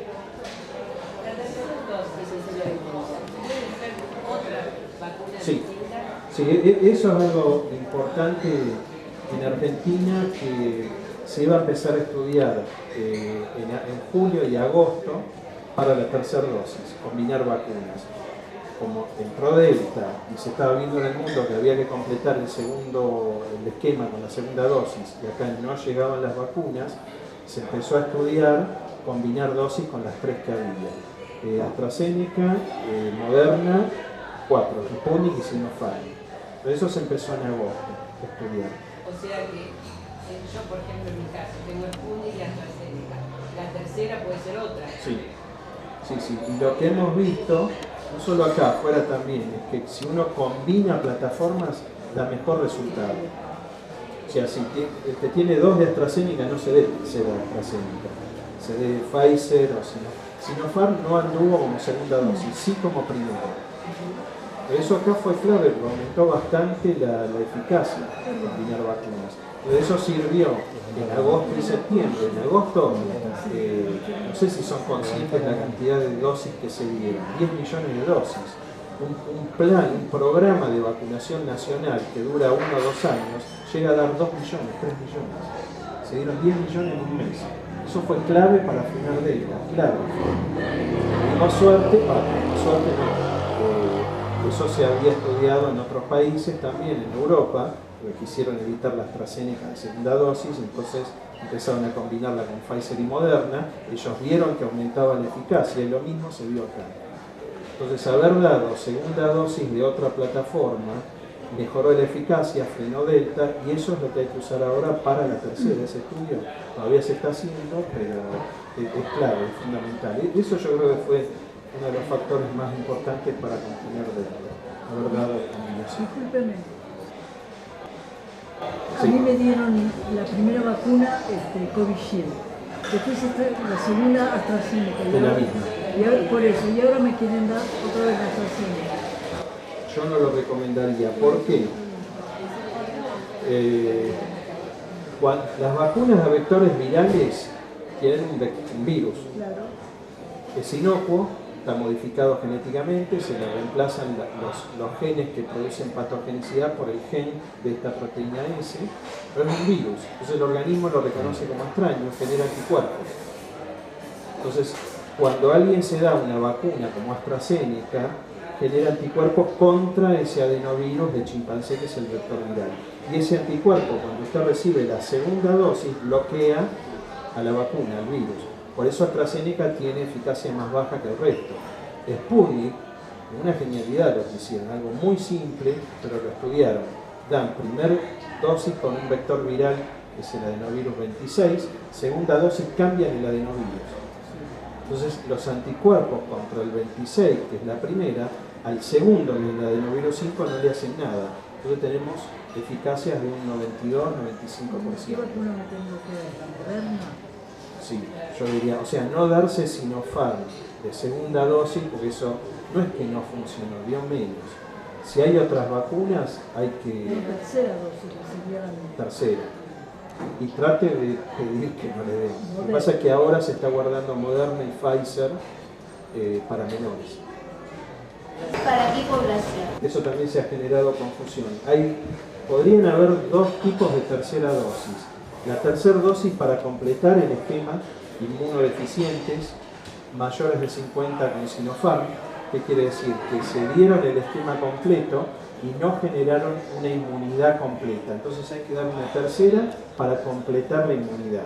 Eso es una tercera dosis. Y la otra tercera dosis es la que se da para reforzar en aquellos que tienen una buena inmunidad y mantener esa inmunidad en el tiempo. Entonces, una cosa es población general, ya se empezó a dar tercera dosis en personal de salud que no tiene ningún problema del sistema inmune, y otra es completar en pacientes con autoinmunidades, con enfermedad tumoral, etc., inmunodeficiencia. Esa era la pregunta. ¿Por qué se aceleraron todas las vacunas? Por la segunda ola que se vino en Europa de muertes. En septiembre aparece la variante británica, la alfa. Entonces nadie se esperaba, se esperaba eso. Entonces, si ya empiezan a aparecer variantes, en diciembre tenía 5, apuremos la vacunación porque esto no lo paramos más. Entonces, ¿qué se hizo? Se autoriza. ¿Qué significa autorizar? Autorizar por un tiempo determinado para usar en ciertas condiciones. No es lo mismo que aprobar. Se aprueba cuando terminas la fase 3, cuando se prueba todo eso que vos decís. Puede estar 10 años. Y el precio de eso es altísimo. Son muertes. Por eso se autorizaron. No es la primera vez que se autorizan. El mundo es un gran experimento. Sí, es que no te queda otra. Comparando las estrategias que tomó cada país para saber más rápido. Sí. Y encima ahora es mucho más difícil, porque vos tenés mucha más variedad de gente vacunada, de variantes virales circulando. Por eso digo que es todo lo que estamos aprendiendo con esta pandemia. Esto ocurrió siempre, pasa con todas las vacunas. Esto lo hemos dicho tantas veces, cuando se van a dar la influenza, ¿saben que se dieron el año pasado? Es más, no tienen ni idea, ni se aseguran, confían que es para influenza. Nadie va a ver, decime cuál es. ¿Quién la produjo? ¿Saben qué tipo de vacuna es? ¿Y está bueno o no eso? Está bueno, yo creo que está, claro. Está muy bueno que la gente que no tiene Claro, por qué bueno. saber todo esto tome conciencia. Claro. Eso en países desarrollados, donde la ciencia tiene otra inserción en la población, lo saben. Por eso tampoco, bueno, no sé, es decir, no lo cuestionan. No llegan al 70% de vacunación. Tienen la vacuna, Rusia tiene 4 vacunas y no llegan al 30%. Uno lo que no entiende es que ellos teniendo la vacuna no se quieran vacunar. Estados Unidos es insólito. Y Alemania también. Alemania está tremendo. China, por ahí es lo que usted dice, nos obligan a vacunarse.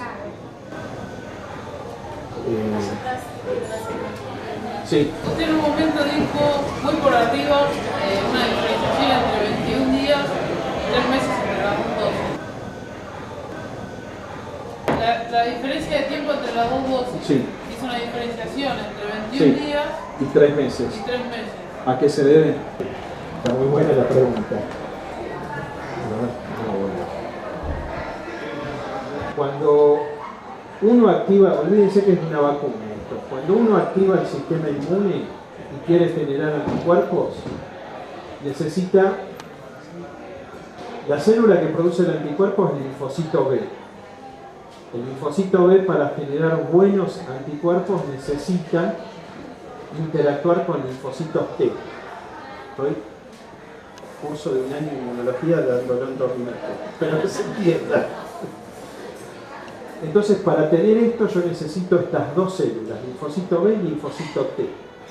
Estas dos células se generan e interactúan en los ganglios. Por eso cuando hay una infección en la vacuna se inflaman los ganglios porque se están expandiendo muchas células de estas e interactuando con muchas otras de estas. Eso en el tiempo, esta célula a medida que va proliferando, va mutando. Se va también modificando el tipo de anticuerpos que genera. Y esas mutaciones son al azar, de manera que con el tiempo yo voy a generar un linfocito B que tiene ese anticuerpo que secreta, lo tiene en la superficie como receptor de linfocitos B, que reconocen con más afinidad, con menos afinidad o igual afinidad al antígeno. ¿Siguen? Es complejo hablar.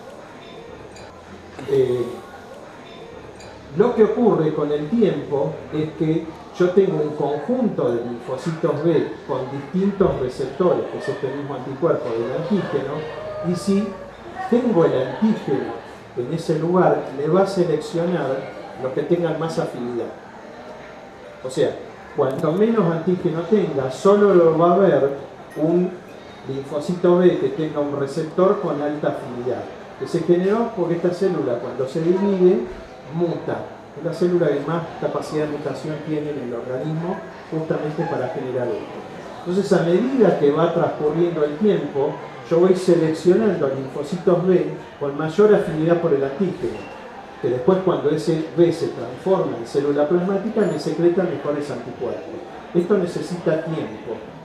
Entonces, si yo le doy el antígeno, esto, al día 21, yo lo voy a dejar que esto madure 21 días. Esto se llama maduración de la respuesta inmune. Si yo le doy este antígeno para seleccionar a los 3 meses, le doy más tiempo, va a madurar mucho más. ¿Se entiende?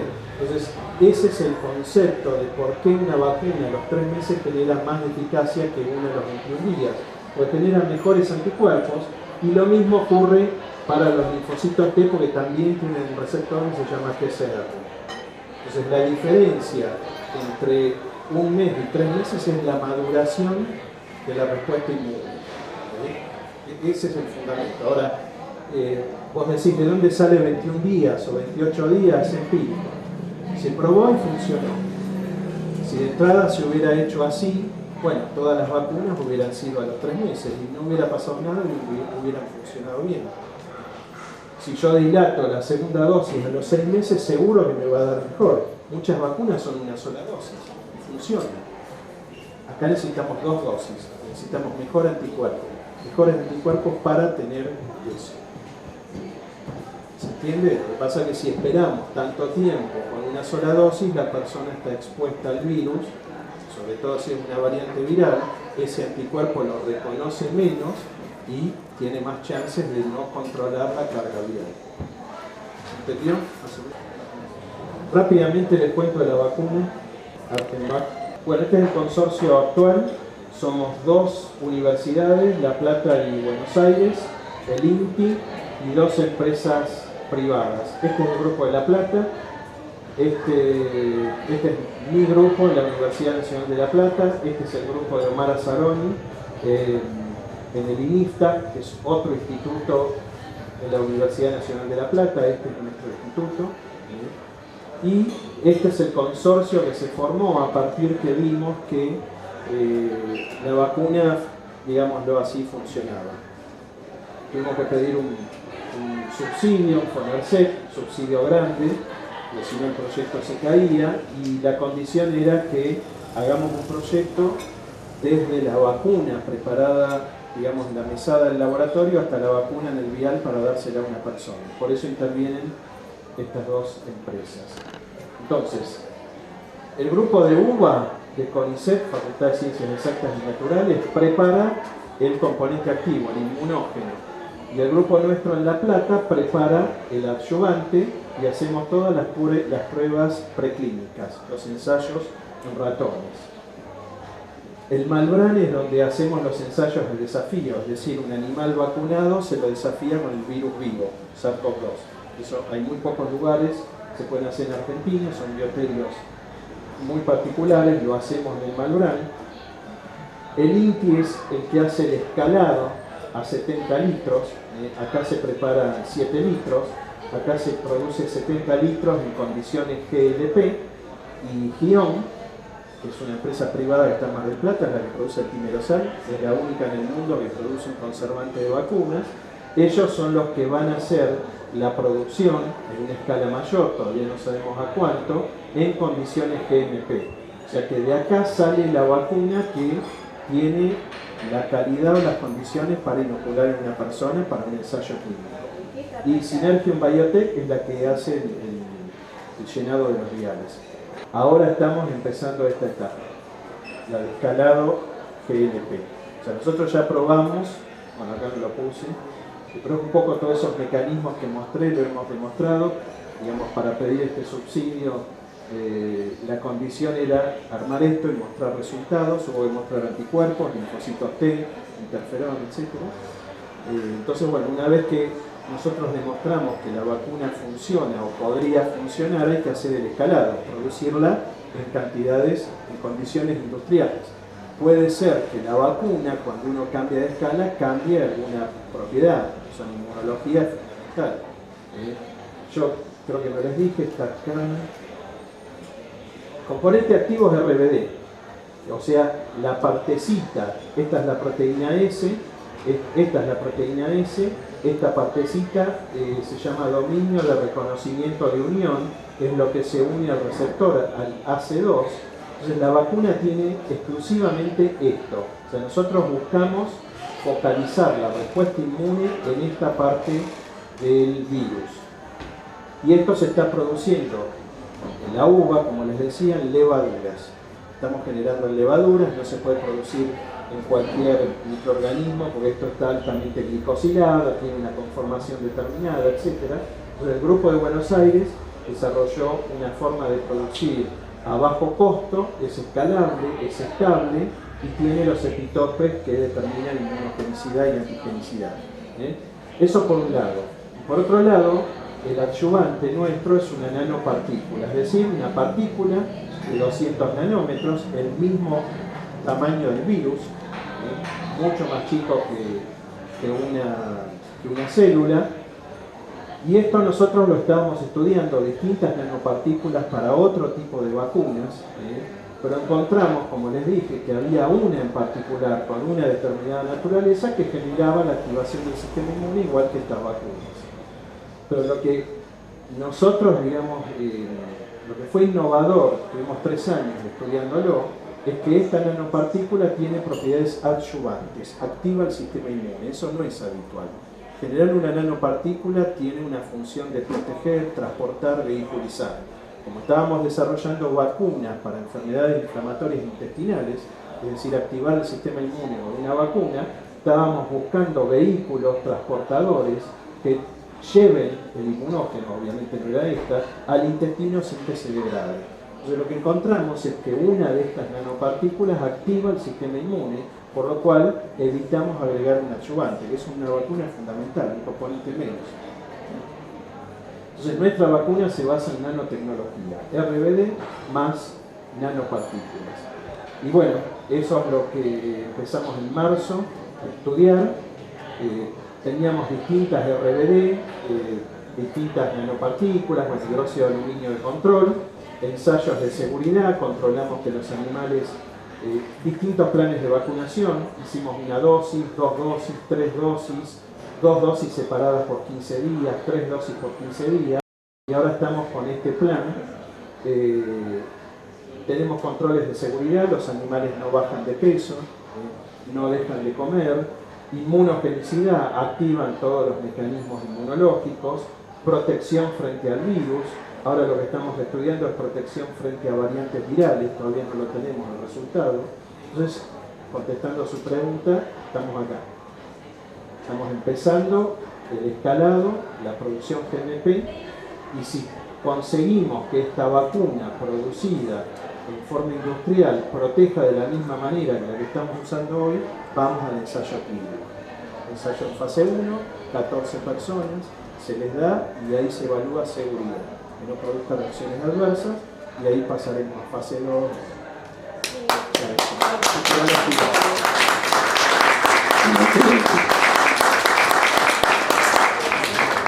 Bueno, este es el consorcio. Entonces claramente cada uno tiene una función, está perfectamente definida, todos estamos aprendiendo de todos, así que bueno, esto es una enseñanza. Esta la voy a pasar, creo que ya lo dije, que nos deja la pantalla. ¿Le puedo hacer? Una pregunta, Sí. ¿esa vacuna vegetal que estaban experimentando, qué pasó? No, sigue, la están en el hospital militar, Vacuna vegetal porque así como nosotros la estamos produciendo en levaduras, ellos la producen en hoja de tabaco. Simplemente eso. Hay muchas proteínas que se pueden producir en vegetales, es más barato, más fácil, en vez de un bioreactor se siembra, se cosecha, no tiene LPS, etc. Bueno, esto era lo que les decía hoy. Pandemia, tenemos que llegar a una situación endémica, es decir, convivir con el virus y no enfermarse, como pasa con influenza, citomegalovirus, herpes, etc. Y bueno, la única forma es a través de las vacunas y lo que necesitamos con las vacunas es esto, generar inmunidad protectiva y, digamos, protección comunitaria. No vamos a poder vacunar a toda la población, eso está claro. Además, no es suficiente vacunar en un país, sino en todo el planeta, porque por el tema de la globalización es muy fácil, muy rápido trasladar gente infectada, por lo cual, bueno, lo que se aspira es lograr esto, cosa que ahora no se está logrando, todo lo que hablamos en Europa y todo eso. Pero bueno, el único camino para lograr esto es vacunas. El único.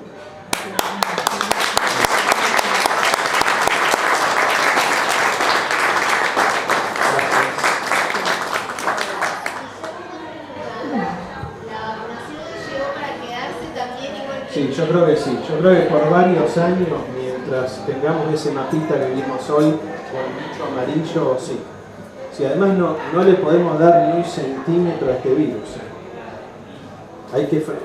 Yo creo que esto ha ido evolucionando durante la pandemia. Primero eran las vacunas, después primera dosis, segunda dosis, los menores. Ahora es frenar la transmisión. El objetivo es frenar la transmisión. Sabemos que con las vacunas, mientras sigan habiendo transmisión, el virus tiene chance de matar. Y hemos tenido suerte. La única variante que ha escapado a la respuesta inmune es Beta, Sudáfrica, la única, Delta no. Entonces, donde aparezca una variante que evada la respuesta inmune generada por las vacunas, estamos al horno con las vacunas, que empieza de cero, va a ser la vacuna contra esa variante. ¿Se está haciendo? ¿Tenés idea en algún lugar? Sí, se está probando, pero yo no creo que sea lo mejor. O sea, mientras veamos que estas vacunas frenan, aunque sea con menos eficacia, mantengamos la misma vacuna por la memoria. Porque si vos vacunás con otra vacuna, tenés que generar memoria de cero. En cambio, así ya la tenés de 1 año, 2 años. Es reactivar lo que ya tenés. Y en ese caso es probable que la eficacia mejore por la maduración.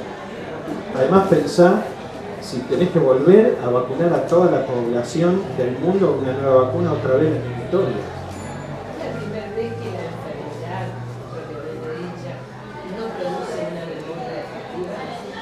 No, esto ya sí. La verdad es que no lo sabemos. Yo estuve tratando de estudiarlo para mí, menos mal que no fue así, hace algo en médula ósea. Para mí el virus iba a médula ósea, no logré verlo, pude conseguir muestras de médula ósea de pacientes oncomatológicos que se van a pulsar en distintos estadios de la enfermedad y siempre la PCR fue negativa, siempre. Ahora, ¿por qué hace eso? No sé. Esa es la diferencia entre vacuna e infección. En uno está el virus, el otro no. O sea, que el virus algo hace. Pero ojo que Pfizer también tiene una memoria restringida. Entonces, ¿será el virus realmente? A la larga da la sensación, como vos decís, que vamos a estar todos vacunados y en algún momento vamos a estar todos contagiados. ¿Sí? Entonces, en ese contexto ¿cuál es la memoria que resulta tras la doble vacunación y la posterior infección? Si hay algún tipo de estudio respecto de eso, es decir, si hay diferencia con la memoria original, diferencia con la memoria de la doble vacunación. Sí, eso no, eso todavía no. Eso todavía no. Lo que sí se ha visto, ese estudio lo hicimos nosotros acá, y se publicó, es que en provincia de Buenos Aires nosotros empezamos a monitorear con el Ministerio de Salud desde día cero, desde enero. Y en marzo ya habíamos visto que había muchas personas que habían recibido Sputnik, porque en ese momento era Sputnik lo único, que tenían títulos altísimos. Cuando se fue a ver qué era, habían estado infectados. Y había una diferencia muy grande entre el infectado vacunado y el no infectado y vacunado. Y eso en otros países después apareció, como en Austria, fue una estrategia de vacunación. Que había estado infectado le daban una dosis, no había vacuna. Entonces, bueno, esto por ahí tiene que ver con lo que te dice. La infección funciona como una dosis más. Entonces es probable que alguien como yo, que recibí 2 dosis de vacuna y tuve COVID, es como si tuviera 3 dosis. Ahora, ¿cómo es la memoria de alguien que recibió vacuna más infección versus el que recibió vacuna? No se sabe. No se sabe eso. Pero eso está bueno, eso seguro que alguien lo está estudiando. ¿Qué pasa con los fármacos para defenderte del COVID? ¿No se están investigando o es muy complejo generarlos? ¿Fármacos de tratamiento? Sí. Bueno, habrán visto que hasta ahora ha fracasado todo, salvo 2 drogas que ahora están funcionando. El molnupiravir, una droga oral, que es raro, y el otro es el bueno, uno inhibe la proteasa y el otro la polimerasa. El molnupiravir que está funcionando es muy parecido al remdesivir que fracasó. Lo que pasa es que yo creo que fracasó porque no se terminaron los estudios. ¿Se acuerdan que ese Trump enseguida lo autorizó? No se siguió estudiando y después fracasó. Este se ha estudiado un poco más. Lo que hacen son drogas que ya se han usado en otras infecciones virales y funcionó, como influenza. Lo que hace es frena, en realidad es un análogo de nucleócido que se intercala en el ARN, frena la polimerasa y el virus no se replica. Eso ahora está funcionando. O sea, se ha visto que un 50, creo un 70% evita enfermedad severa. Yo creo que de esta droga la gran ventaja es que es oral, es una droga oral, por vía oral. Las otras eran todas endovenosas. Entonces el paciente lo recibía cuando ya tenía la enfermedad severa, ya tenía el virus diseminado por todo el organismo y irreversible. En cambio esta, al ser oral, cuando una persona con factores de riesgo tiene una PCR positiva, empieza a tomarla. Entonces estás evitando que el virus se replique, que se disemine, que llegue una enfermedad severa. Yo creo que esa va a ser la gran diferencia con esta droga que en realidad en paralelo la están haciendo Pfizer y... Esa es la famosa pastilla de Pfizer. Sí, que es la misma que hace Merck, MSD, exactamente la misma. Es una droga que ya vienen usando de hace un tiempo, cayó la patente. Yo creo que ahí la diferencia es que es oral. Entonces, si uno la toma antes, evitás que la persona vaya al hospital, tenga la enfermedad severa. Una vez que tenés la enfermedad severa, ya el virus no tiene nada que ver, es el sistema inmune. Por eso se usan corticoides, ibuprofeno, para frenar la inflamación. Otras drogas que funcionan, fracasó todo. Cloroquina, bueno, ivermectina, todo fracasó. Esa es la gran diferencia con influenza. Apareció el Tamiflu a los 2 meses y desapareció la pandemia. Acá no. Por eso es tan importante prevenir, vacunar, porque te infectás y no hay tratamiento. Sí. Hace poco que estás trabajando con este virus y hace años me imagino que estás trabajando con una vacuna intestinal. ¿Cuál es la diferencia que encontrás? ¿Por qué te llevó tanto tiempo desarrollar una vacuna intestinal? ¿Qué cambió? Tenemos varias vacunas en fase preclínica. Se nos falta ese salto. Esa es la diapo que les mostré de una pandemia, el interés, la financiación. Yo creo que esa es la gran diferencia que tenemos muchos grupos acá en Argentina. Desarrollo de vacunas mucosales, que diría, bueno, uno como ustedes la conocen, la Juliana Casataro, tenemos intranasal, sublingual y oral. Tenemos 3 vacunas con ellas para alergias alimentarias. Nunca hemos pasado a fase clínica con la plata, con la financiación. Yo creo que esa fue la diferencia, digamos. Yo nunca tuve la posibilidad de estar como estamos ahora, de un ensayo clínico, planificarlo, nunca, jamás. Yo nunca conseguí, primero, el interés de la industria privada, por eso acá en Argentina hay que hacerlo con un privado, no hay plantas nacionales de producción GMP, el ITI tiene GLP.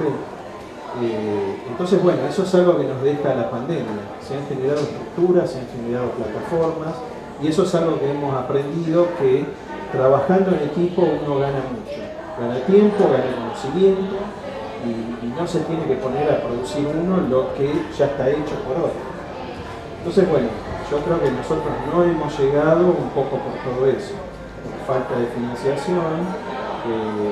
También es cierto que cuando uno habla de esas patologías, el número a la que está dirigido es muy restringido, por lo cual a la industria no le va a interesar invertir. Cada vacuna son miles de millones de dólares, no es poca plata. Así que bueno, nosotros yo creo que hemos tenido suerte. El consorcio este que se formó, y sobre todo con Kion, que se ha interesado, ellos no producen ellos no producen vacunas. Entonces han encontrado esta posibilidad para empezar a producir vacunas, y eso es una capacidad que no tenía Argentina. Producir vacunas, producir proteínas, PNP de levaduras, hay dos en todo el país. Esta va a ser la tercera.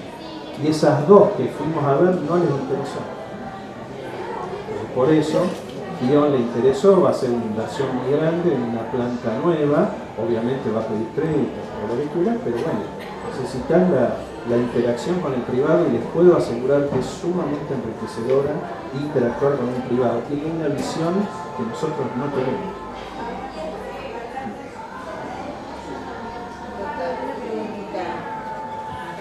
Sí. Si tiene las dos dosis y tuvo el virus, ¿es necesario la tercera dosis o no? Yo diría, como les dije hoy, no le demos nada al virus. Si está la tercera dosis hay que dársela, porque no sabemos lo que hoy preguntaba, la memoria generada por la infección o por la infección más la vacuna. Si está la tercera dosis, yo no dudaría, no va a hacer nada la tercera dosis, que eso es algo de muchas preguntas. Me dieron la segunda dosis en agosto, en septiembre. ¿Tengo que esperar 6 meses? ¿De dónde sacaron 6 meses? Si pueden dársela ahora, dénsela. Y van a estar protegidas en la temporada alta de transmisión. Lo dijo la doctora Cohen de Inglaterra, que es una pediatra, ella dijo que no antes de los 6 meses. He tenido grandes discusiones. Compartimos chat, ella dijo que es mejor tercera dosis que vacunar chicos. Sí, ella está en desacuerdo con la vacunación de los niños. Patóloga.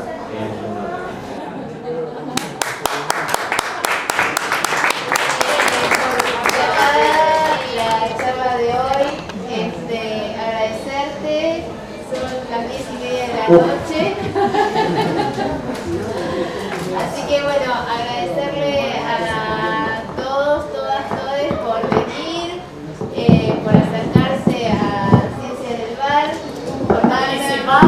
Estamos muy contentas de que ustedes también participen, porque esa es la idea de las charlas, que el conocimiento se construya entre todos, desafiar al que está hablando con preguntas, que el investigador no sabe todo y a veces se lleva alguna pregunta que quizás lo movilice en el futuro a hacer otro tipo de investigaciones, quién sabe. Y gracias a Guillermo, y en tu nombre, gracias a todos los investigadores que generosamente dejaron lo que estaban haciendo, como Marina también, y se pusieron a trabajar